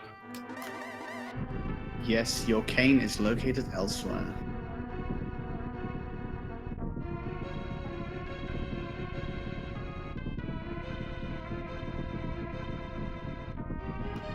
Okay, Final Flame making his way to Catfish next. Yes, another one of those locations that are just so hard to route in because it is just so out of the way. The only time that you can really route in Catfish is if you have the mirror and you visit Catfish, you can mirror over towards Zora. Although that is pretty unlikely to happen due to the items required to reach the Catfish. But today, just a piece of heart. Okay, we are still looking for those last items here. Samura1man checking the old man item here. Now that he has the lamp, this is finally within sequence. And I don't think Final Flame did this check either, so... No, so that was actually good routing on his part, comboing that up with the catfish, as I mentioned earlier. Unfortunately, though, his 500 rupees will go to waste, as Samurai successfully leads the old man for the cane. Ladies and gentlemen, we are in Wow. Gomo. We just robbed the old man of his walking stick, but we need it to create those blocks in Turtle Rock. So yeah, Samurai1man, an hour, 29 minutes into the run, is officially in go mode. He's going to be making his way up Turtle Rock, finishing that dungeon, then going straight to Ganon's Tower after the fact. Yes, having Turtle Rock being your last crystal is always very nice, because you are basically right next to Ganon's Tower. That is true. It looks like Finalflame will be getting his cane as well. Unfortunately, still has to visit Desert Palace for that mushroom in order to get the Ether Medallion. That is true. Samura1man getting blocked by the Dead Rocks, unfortunately, but makes it through. It's going to be heading into the turtle. And as you can see, he was getting ready to head in that direction before he realized, oh wait, I only have one of the two items I need. So he is still looking for that Ether Medallion. As we've already mentioned, it's going to be requiring a Desert Palace play right now. Unfortunately, it looks like he has some other ideas in mind. He's probably going to be checking a few other locations before he heads in that direction. So Samurai1man will be getting a bit of a boost in terms of his lead right now, but again, things could happen. We are only working with Master Sword, so we'll have to see if something will come out of Finalflame's plays.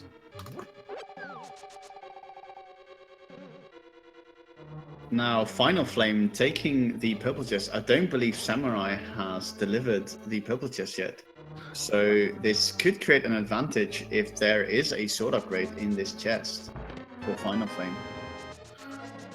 Yeah, it'll be a bit of a slight advantage, but an advantage nonetheless. And he's also more than likely going to check out the cave south of the Grove as well, since this is also within the logic at this point for him. And he has the mirror, got the mirror recently, so this is definitely a potential check location that I don't think Samurai1man looked at.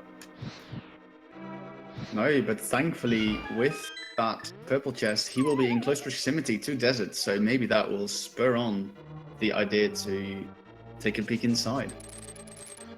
You gotta be thinking that at this point, and honestly, I'd want to check desert really quick before even setting foot in the Swamp Palace, so let us hope he does that. Samurai1man finding the other cane in Turtle Rock, which will be nice for this room right here, kind of get through here without taking damage.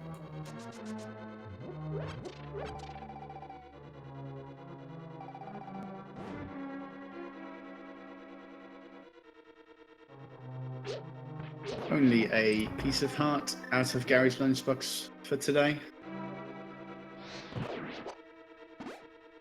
So we'll see where Finalflame will flew to next. Oh no. Uh-oh, he is fluting a 4. That is unfortunate. It looks like he is going to be heading towards Swamp. That will unfortunately be a mistake, although from his position, I do understand. It has 6 items, and unfortunately, Samurai having a bit of a roughhousing with the chain jumps here. Yeah, those chain chomps, they're the one enemy in the game that I think seriously does the most damage, and you can't kill them on top of that, so that is not a good death to take. Looks like Finalflame is checking Pyramid Fairy, so that's a little better. Again, he had the 2 crystals not too long ago, so this could be a, maybe it's in logic now type of play from him, so hoping that he does remember that Desert Palace accessibility after this.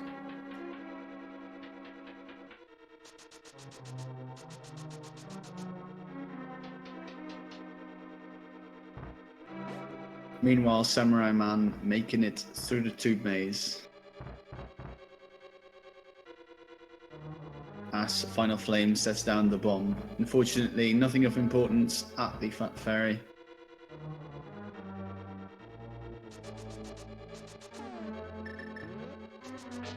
I think he will get a health increase. Oh, no, he won't. Never mind. Okay, I thought it was a piece of heart there, but no, it was an arrow upgrade. Never mind.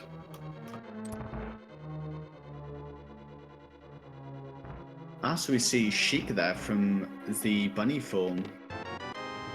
That actually looked really cool. I've never seen that before. Yes, the randomizer will not only customize your game with random items and just a new thrill of opening every single chest, but it will also allow you to add some new customizations, such as changing the color of the hearts. As you can see over on Samurai's screen, he has chosen the blue color, as well as changing sprites, which includes everything from the normal sprites to the bunny sprites. Yeah, we have an amazing sprite development team on board with this randomizer project, and new sprites are being made for every single version of the logic. Alongside all the changes, you always have a section that tells which new sprites have been added. It's one of those things you look forward to. It's more sprites to check out and other forms to play as. Now, fortunately, it does look like Finalflame is going to be heading into the desert. Oh, he forgot to pick up this shovel. And he does decide to go in. So he is at least on the right track. Yeah, it looks like he'll be hitting go mode probably about, give or take 5 minutes after, or not 5 minutes, 7 minutes after Samura1man. But still, definitely not over yet. Anything big could happen if he happens to check one rogue location and get Tempered Sword. That could close some distance. There's also the Ganon's Tower routing that still comes into play as well. So it's not an insurmountable difference between the two runners.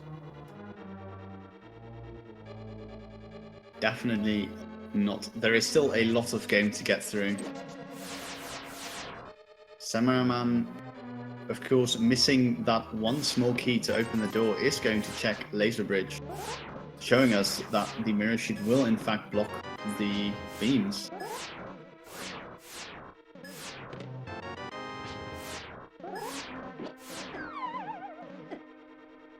Looks like a key is going to be in the very last chest too. Is going to opt to take the safety exit. Whenever you take an exit to an outdoor location from a dungeon, when you die within that dungeon, you will respawn at the last point you exited. Which, if Samura1man happens to take an unfortunate death to Trinex, he will not have to go through the entire dungeon again just to get back. Yes, and that's going to be a very, very important safety to take right here, because he is going to be approaching the Trinex fight with Master Sword and just the normal magic meter. So because of that, this could be a really, really rough fight. So it's good to have that safety just in case. As Finalflame hits go mode, he has all he needs. He's going to get some potions first, and he is going to be making his way up to Turtle Rock as well, about pretty much a dungeon behind Samura1man right now. Samura1man opting for Hammer Strat as they do tamper damage.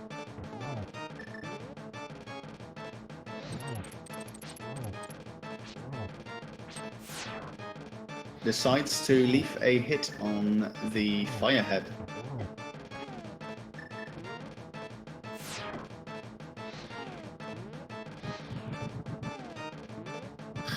Yeah, as you can see, this is just a really, really rough fight. Gets away from him a little bit, so he's going to have to use a potion to restore some magic to finish off the red Firehead over here.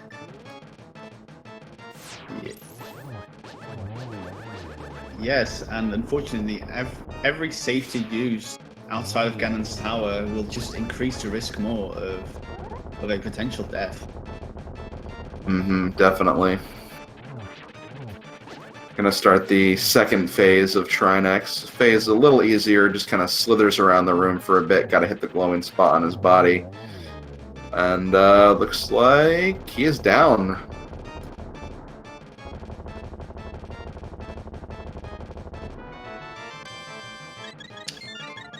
and receives the Sanctuary Heart. Sanctuary Heart is along with the 7th crystal of this seed, which that does bring up a little game we like to play when it comes to these randomizer races. There are 22 chests in Ganon's Tower. In chat, please guess what number you think that big key is going to appear in. What do you reckon the big key will be in, if I may ask? I always go with number 8. Number 8 has always been pretty accurate to what it usually ends up being, so I'm going to go with 8. I'm going to go with number 5. Okay.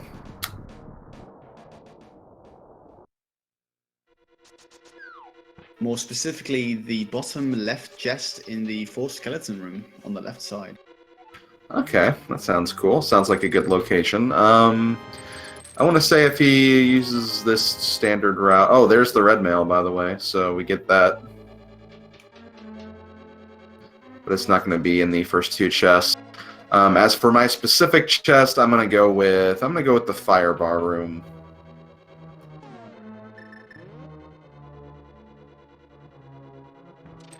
Torch only holding a red rupee. So Bob will live if we ever get to Ice Armors.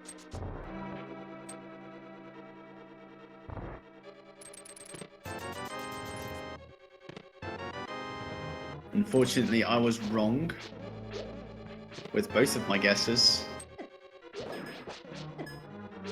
Ooh. And it looks like yours is still in the running, at least. Yeah, and it has a chance to happen. Number 8 will be the fire bar room, so that is great. Now, what will our lovely viewers get when they guess the correct number, Slim? That's a good question. Well, first of all, let's see what's in this chest. Just some bombs. Okay, it's not going to be in there. What will the runners get? Let's see. Since Mushroom was a big part of determining our go mode in this particular seed, they will get a nice batch of Super Mario mushrooms. And now that is a deal. Number 9, we just have another small key. The count is still going. Meanwhile, Finalflame making quick work of Turtle Rock.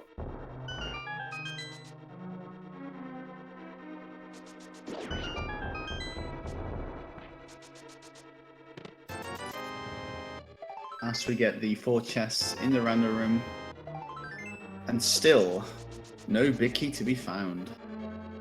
Yep, we're up to number 13 now. Still has not been found. Which means, like, even just a random rogue tile room gamble by Finalflame could really, really even things out. But he still has a little bit of Turtle Rock to go. So, you know, it may not be that close, but still, like, any different play in Ganon's Tower could change this up. Definitely. And Samura1man showing off that you cannot use your teleporter while you have been damaged, thus allowing Samura1man to skip 1 teleportation, which of course saves a couple seconds. As we get to see Bob, and by extension, Ice Armors. Okay, 14 chests have been checked. Moving on to the later numbered chests in this.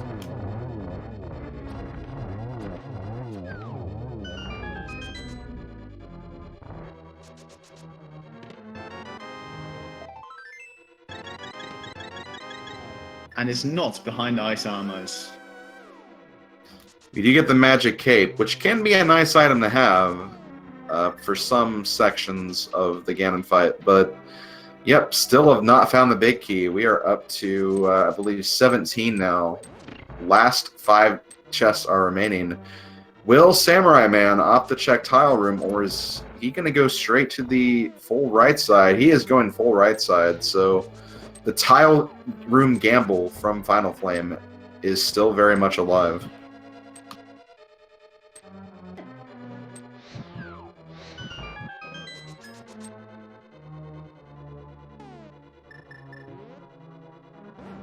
Finalflame stopping on a optional platform to fill up his magic. Not a bad choice. Turtle Rock does require you to use a lot of magic. So making sure that you are always filled up is always a good idea. Mm-hmm.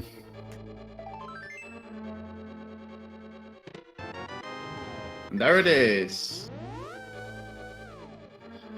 Number 19 is the winner today, folks.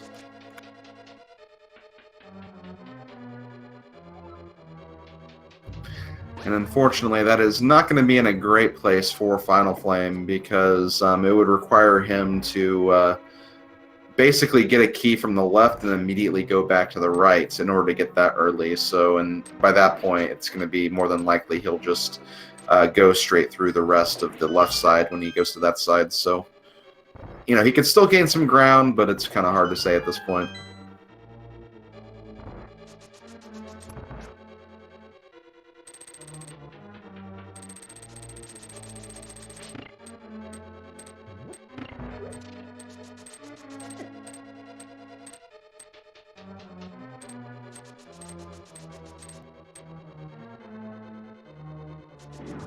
Finalflame using the arrow trap to flip the switch. We'll be heading into his Trinex fight shortly and onto Ganon's tower. Meanwhile, Samura1man is entering the room known as the Gauntlet. This is a section of 5 rooms, I believe. All these rooms have enemies that have really, really random patterns, and it can be kind of difficult to go through all of these in such precision because these enemies can just act in much different ways. The floor can always mess you up as well, so this is definitely a section that can save or lose a lot of time.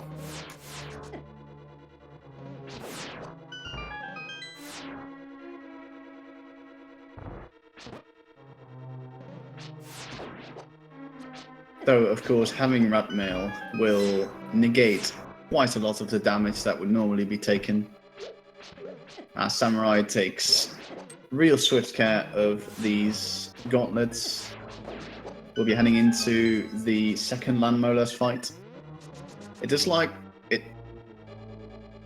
look like he is opting to powder the fairy, which will start the Landmolar cycles early.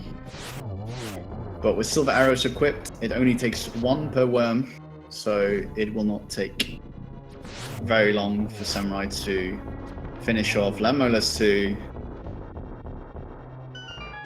as we will continue upstairs. Meanwhile, Finalflame is almost done taking care of the second head. There it goes. We'll be into the second phase of Trinex.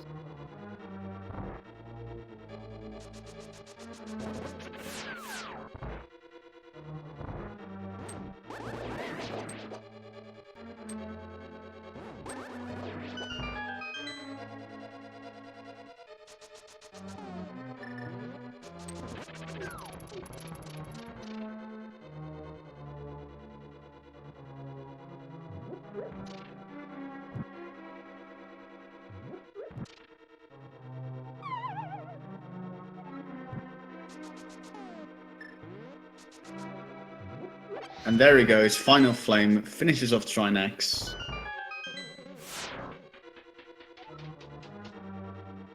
And will receive his Sanctuary Heart as well as his final crystal. Anyway, curious to see what Samura1man's going to do right here because... Oh, you know, I just realized something. Samura1man only has 1 key. That might be a problem if the second to last chest in the game does not require. That's right. Does not include a key. He needs a small key in this next chest, otherwise he has to go back down and get another one. Unfortunately, realizes his mistake. Does not get rolled out to get one. And I think like he's gonna have to go through tile room too. Yeah, I think tile room is gonna have to be the play here.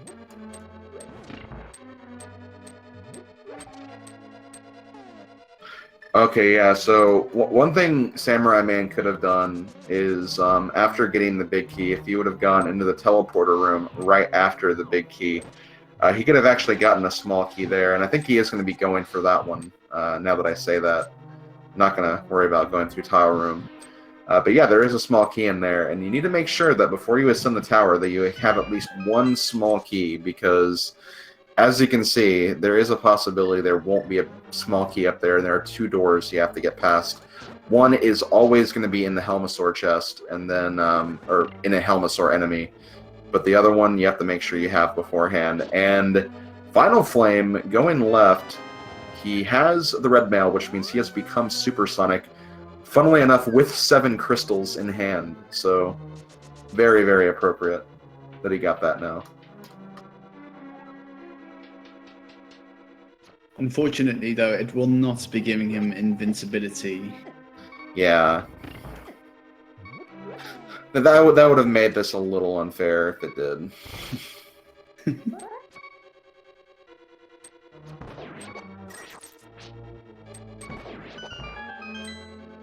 And it's looked like the stun drop is a full magic jar. I'm glad we finally got to see that. Yeah, that is a nice thing to get, too. Especially for this section of the game.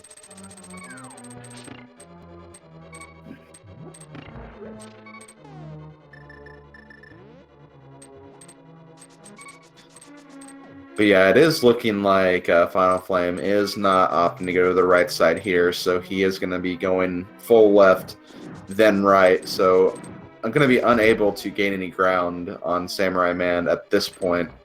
And Samurai1man's able to get that last key he needs. He's going to be able to finish this up despite that key mishap, and is looking pretty good at this point, I'd say.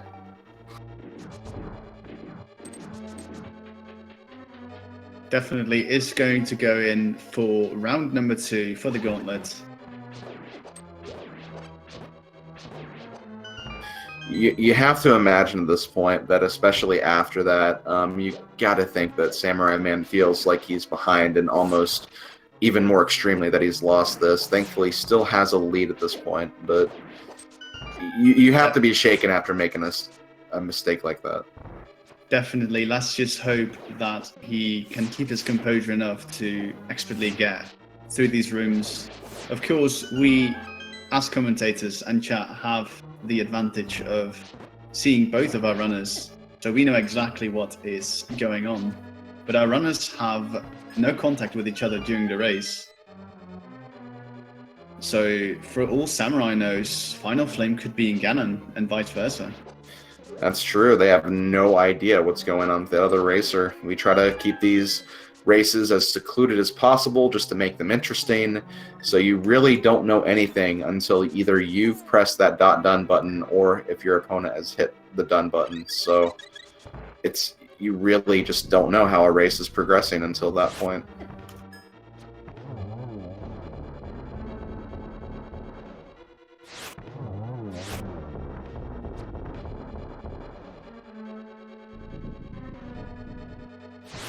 Finalflame in his Ice Armors fight. Again with the silver arrows, 1 per night, only 6 hours required. Gets him down very quickly, very nicely done.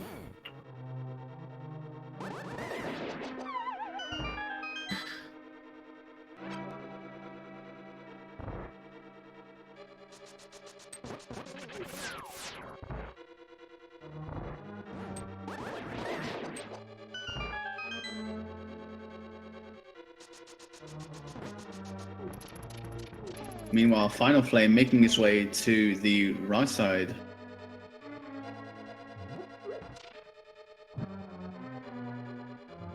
Samurai relights the torches in order to go back upstairs from whence he came.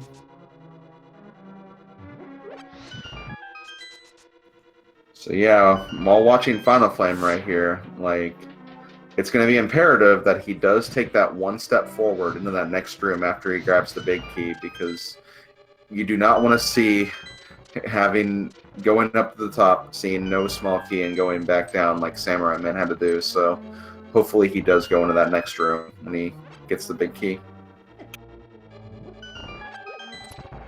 Yes, you always hate to see those small little mistakes that lead to massive time losses in a race like this. And it's completely understandable, especially at this stage of the race. You don't know how the other runner's doing, and you just sometimes just passes your judgment. You just don't think about it, and that just happens. That happens sometimes. Meanwhile, Samura1man finishing off the last refight of the game, Mother 2, gets 50 rupees for his troubles and is now up to Ganon. Meanwhile, Finalflame is starting his final ascent, 2 keys in hand. So in addition to having a spare key for that door, he also doesn't need to kill the Helmasaur enemy as well.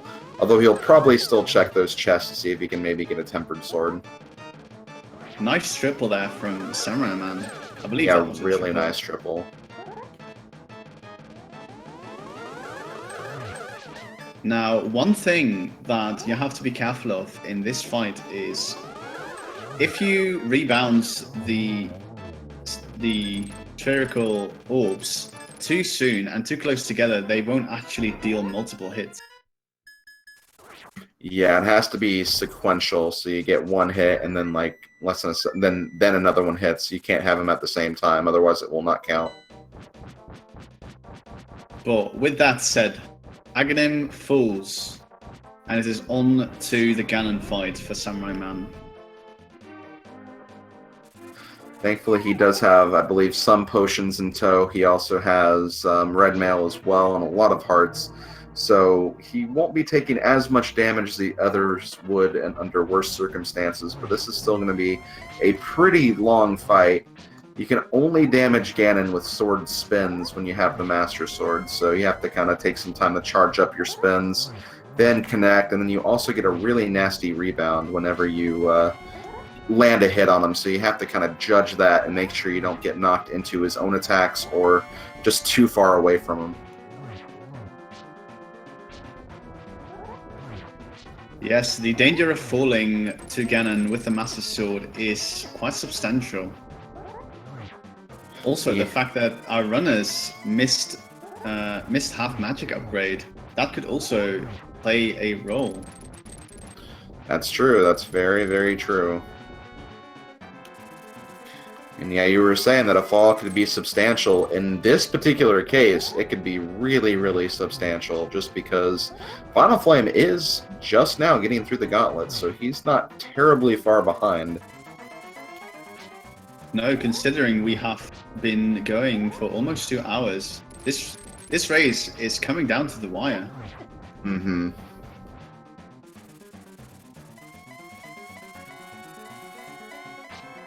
Samura1man showing how nasty this particular phase is. Phase 2 gets through it, though. He is on Phase 3. Just needs to get 4 spins on Ganon right here to take him into Phase 4.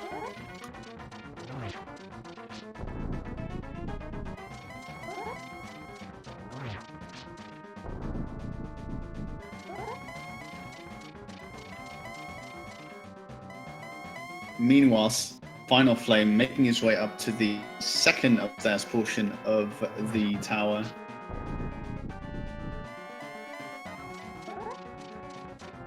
Is going to soon be confronting Ganon as Samura1man has to relight the torches. Decides to heal up a little bit. These bats do quite a lot of damage, as well as Ganon himself.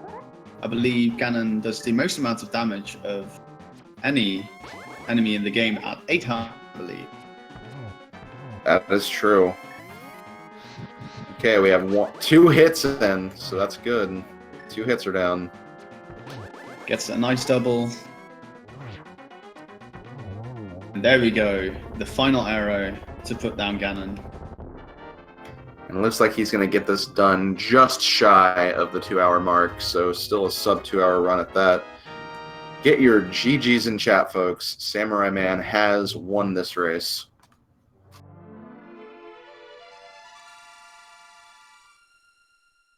G to Samurai. That was a great race. Actually, considering that it came down to this close. Of course, Finalflame is still making this one to tower. Most at Aghanim 2. Is going to check just a couple more chests, gets a nice heart refill. Again, as you said, does not have to kill the Helmer for the key here.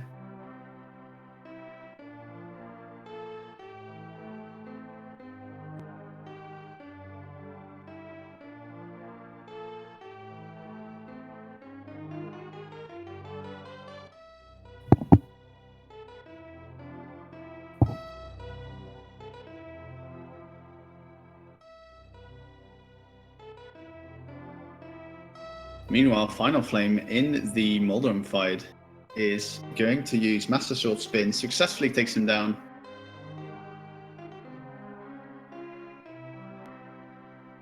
Also decides to claim his 50 rupees. And is on to the Aghanim fight.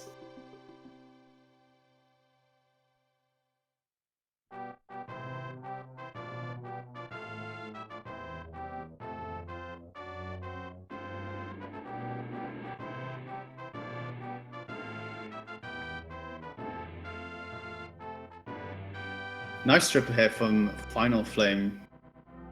Nice setup here from Aghanim.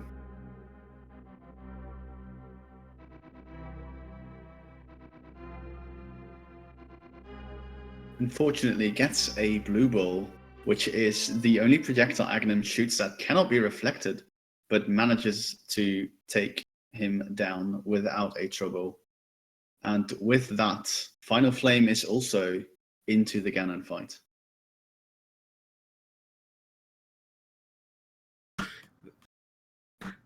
That's right, and we are going to be pulling in Samura1man and Finalflame in together just because Finalflame is here at the end, so we're going to go ahead and let him finish just so we're not like talking over and not done with Samurai's portion of the interview. So we'll go ahead and watch this Ganon fight and get both of them in for an interview very shortly.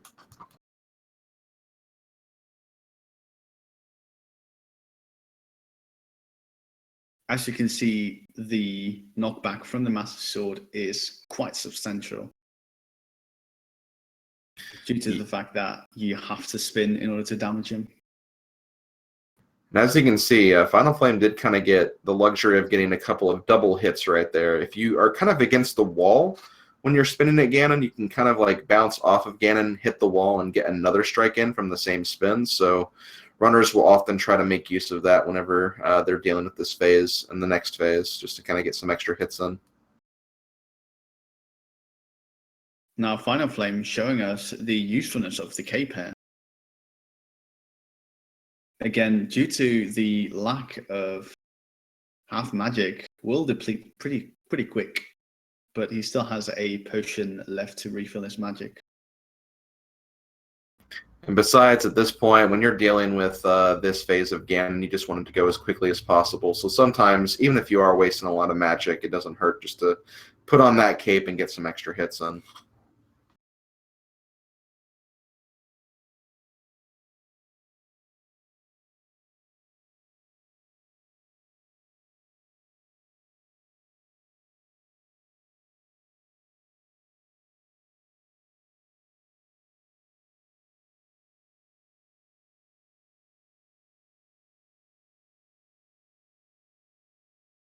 There we go, Finalflame using his potion in order to refill his magic bar is going to opt for another round of cape strats.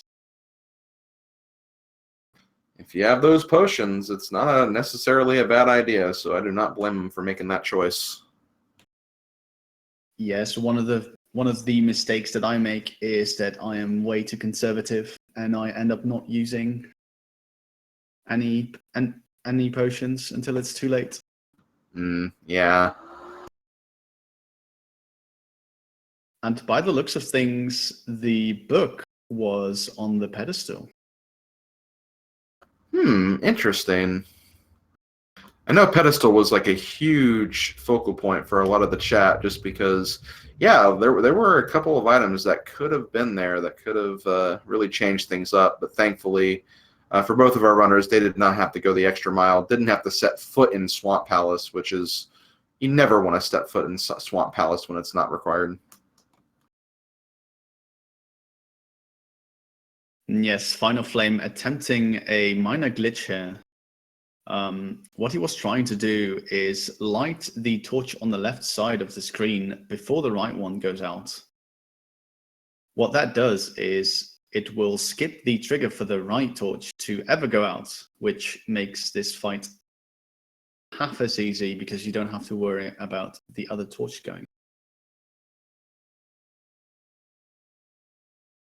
So I'm not sure if Finalflame has another potion, but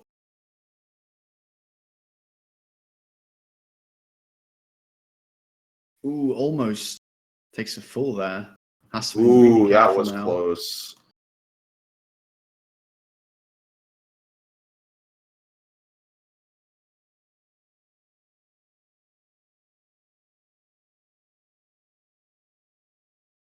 Oh no.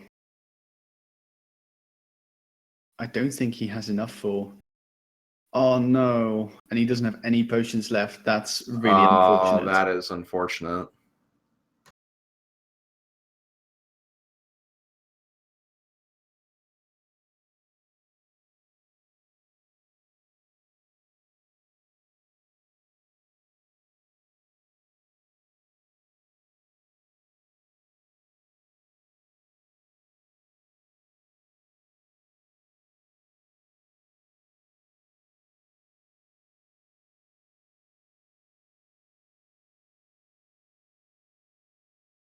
Yeah, this is why earlier I said that Master Sword Ganon can be a really, really rough experience, just because things like that can happen. The hitbox is really hard to define sometimes because you have to get really, really close to get those spins in. So it can be a challenge for sure. So you'll see a lot of even experienced runners will sometimes have a choke here and there at the Ganon fight just because of how awkward it can be to do.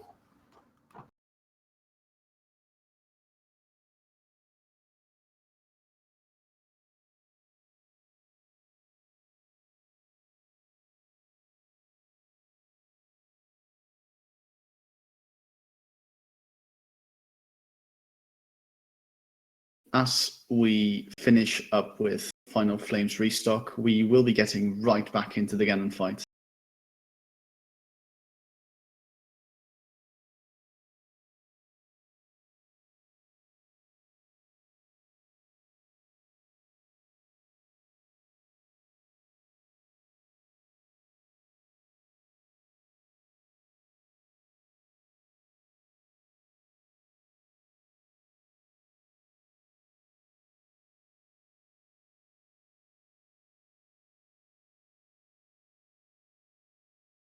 As you saw there, the Master Sword spin actually missed Ganon due to the incredibly small hitbox sometimes on the sword spin. Yeah, it's a very awkward hitbox, and you also have to be careful that you don't approach the spin attack from facing Ganon directly, because sometimes like you'll accidentally poke him, and whenever you poke him, like it'll just cancel the charge up, so you have to be careful of that too. Finalflame here taking advantage of the wall position, getting a couple of double spins.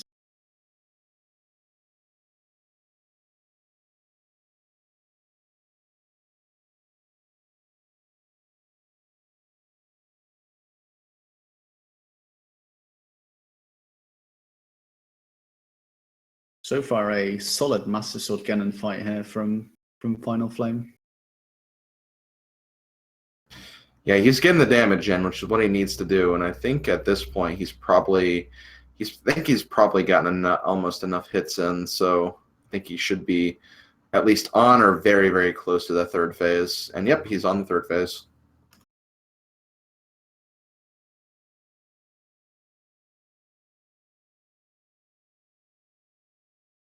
Yes, of course, have to watch out for the fire bat's trail as it leaves little spots of fire onto the battlefield, but gets through the face with little problems.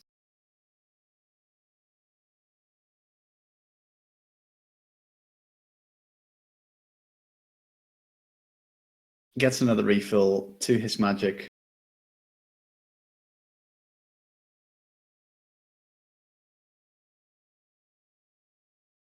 And as I mentioned earlier, actually gets the torch glitch. So from here on out, the torch on the right will not go out, only the left one, which makes it so that you only have to use half of your magic. Which, considering our runners never picked up half magic, I don't believe we ever found half magic. That is a really nice thing to achieve. But with that being said, Ganon goes down for Finalflame, and he also will be collecting his Triforce. That's right. Get your GGs in chat, everyone. Finalflame has finished his run, and like it was obviously seen, very rough Ganon fight. So really nice to see him persevere and get through it just fine.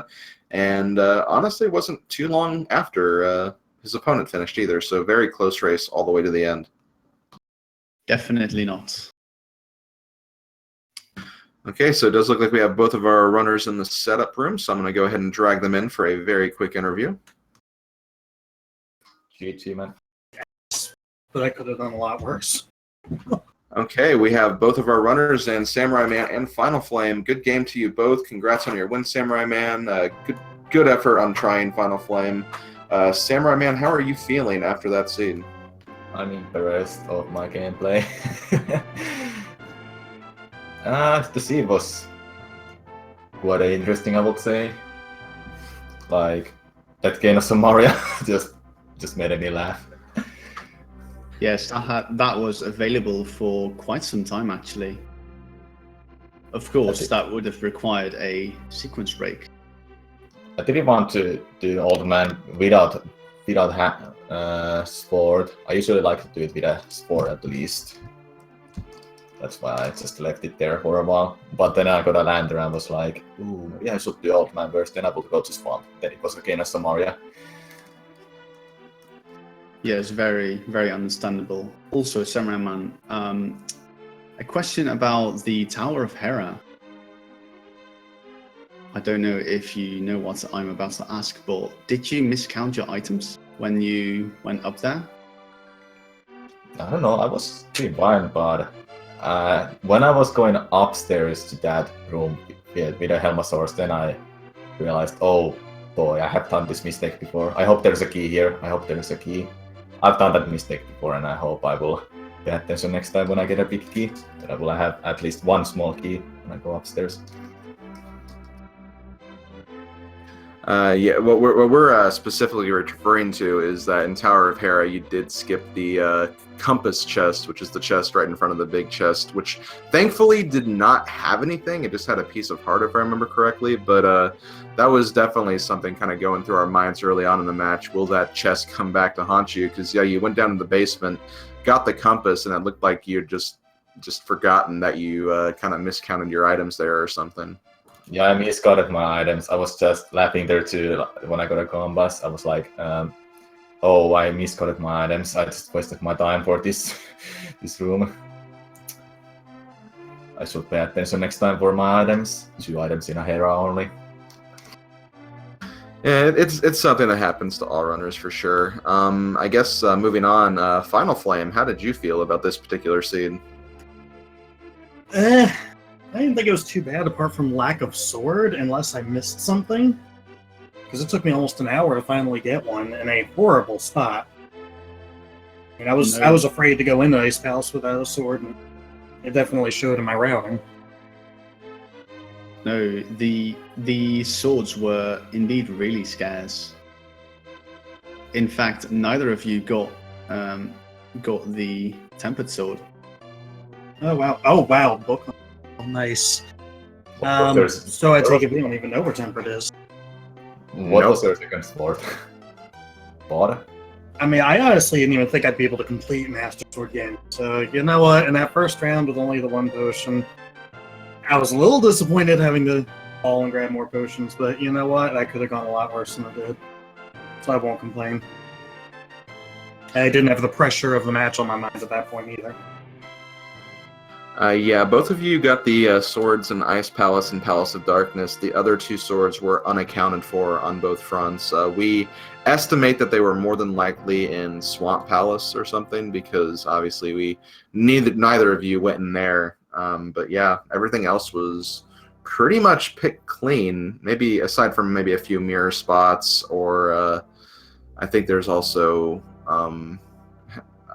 Green Pendant wasn't checked either, or any of the book spots, which we know book was on the pedestal, by the way. Yeah, it said in the credits. Did you check Catfish? I did do Catfish. I actually died on the way to him early on, but I expected to. And then later on, when I'm going, okay, where's these items that I'm missing, I went back there.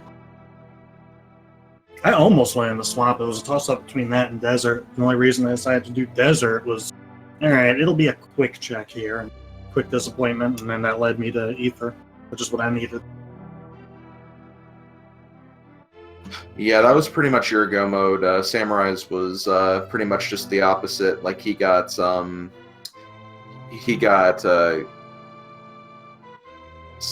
like it was basically just reverse. He got Samaria last as his go mode item, but he got Ether right before that. So you both were looking for the same two items at the very end of it, basically. I think my biggest mistake was putting off Pod as long as I did. Man, that was loaded. I did the same thing, I would say. The entire time I'm like, should I go in? No, it's just gonna be another uncompletable dungeon. Those not gonna be in there. With board, what I just usually like to do is I want to have at least bow when I go there. Hammer is not necessary, I would say, for my own like dogs. But this just shows that it's loaded sometimes, and sometimes it's a disappointment. When I opened like 5 chests and got 5 keys, I'm like, all right, this seed's telling me those going to be here. Where is it? It's actually interesting. This is a seed where actually the potion glitch would have actually kind of helped a little bit, not by a huge substantial amount, but it would have allowed you to get the mirror and I think the big key, and then just kind of do everything in one swoop. So it's interesting how that kind of came into play. Yeah, my routing there was horrible. Same for Ice Palace, because I don't know how to do the bomb jump without a sword. So I had to do it. I did that without sword, by the way. I've never even tried, and I thought about it, and I said, no, you know what? Let me just do it normal. I'll waste less time doing that. So I hope you all learned your way through Ice Palace. Yeah, and speaking of that pod mirror, I was hesitating all the time with that big chest. I knew there's an item, but I don't know, should I have gone there or not? Luckily, I went there because I never found another sport. Well, I had no doubt to go there. I was still looking for too much. I couldn't leave anything. I'm just glad I didn't get tied up in swamp like I almost did. So I guess another thing that I guess is worth kind of discussing or mentioning or not, but you did actually kind of gain a little ground a bit, Finalflame, by making that mire check when you did, because you actually avoided doing the dark rooms, which Samura1man had to do without a lamp. So you definitely got some time back in that right, and it was getting really, really close at the end of it, because you both were still looking for items once you got the 6 crystal. But yeah, like right as Finalflame, you kind of get your 6 crystal, it seemed like Samura1man was on his way to the final item, which I believe was the old man. So yeah, that's kind of how close it was, is you both were not too far away from each other by the end of it, really. I got kind of lucky. Because, I mean, Kane was my second last item. I almost forgot about him until I went to Sanctuary, I think it was, to go do a couple other things. And I went, wait a second, I haven't unlocked that save point. I should go do that real quick. Mm-hmm. So I got kind of lucky with that. My thoughts with that, when I got a lamp, I was like, I will check a couple locations like Old Man quickly because I haven't. Then I will go to Swamp. Then it was Ganon Samaria, and I just quickly went to D-Rock. So you went ahead and completed Mire, I assume? I did it after Mire, when I got a lamp.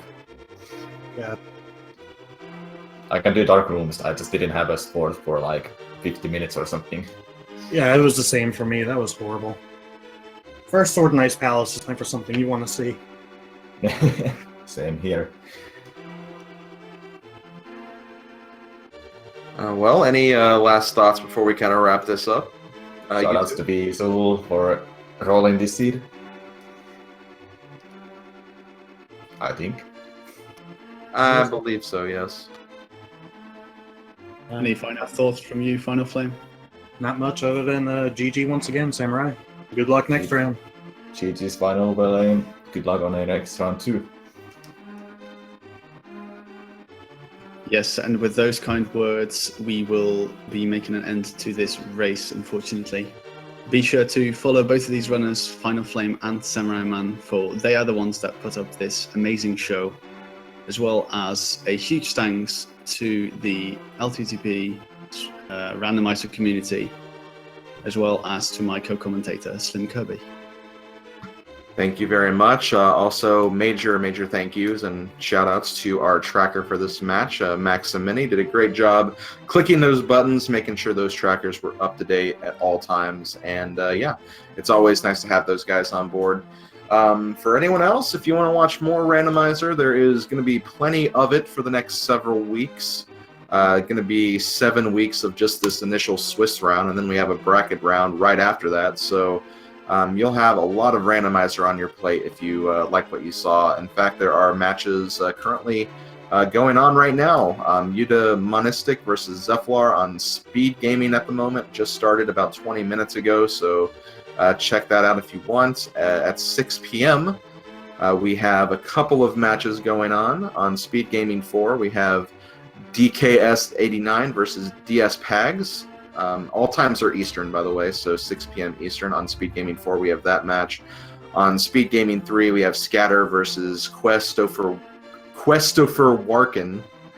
And also at 6 p.m. on Speed Gaming 5, we have Guitar Girl TS9 versus Yumi Sabasa CH. So a lot of randomizer to go, and if you want to see more of it, make sure you follow or keep track of Speed Gaming channels 1 through 6, as well as ALTTPR Randomizer 1 through 4. And yeah, you will not be disappointed with all the randomizer coming your way. But until then, this has been Slim Kirby. I'm going to sign out, and I'll see you guys later. Yes, and with that, I will be going off as well. My name is Bistan. Take care and stay safe.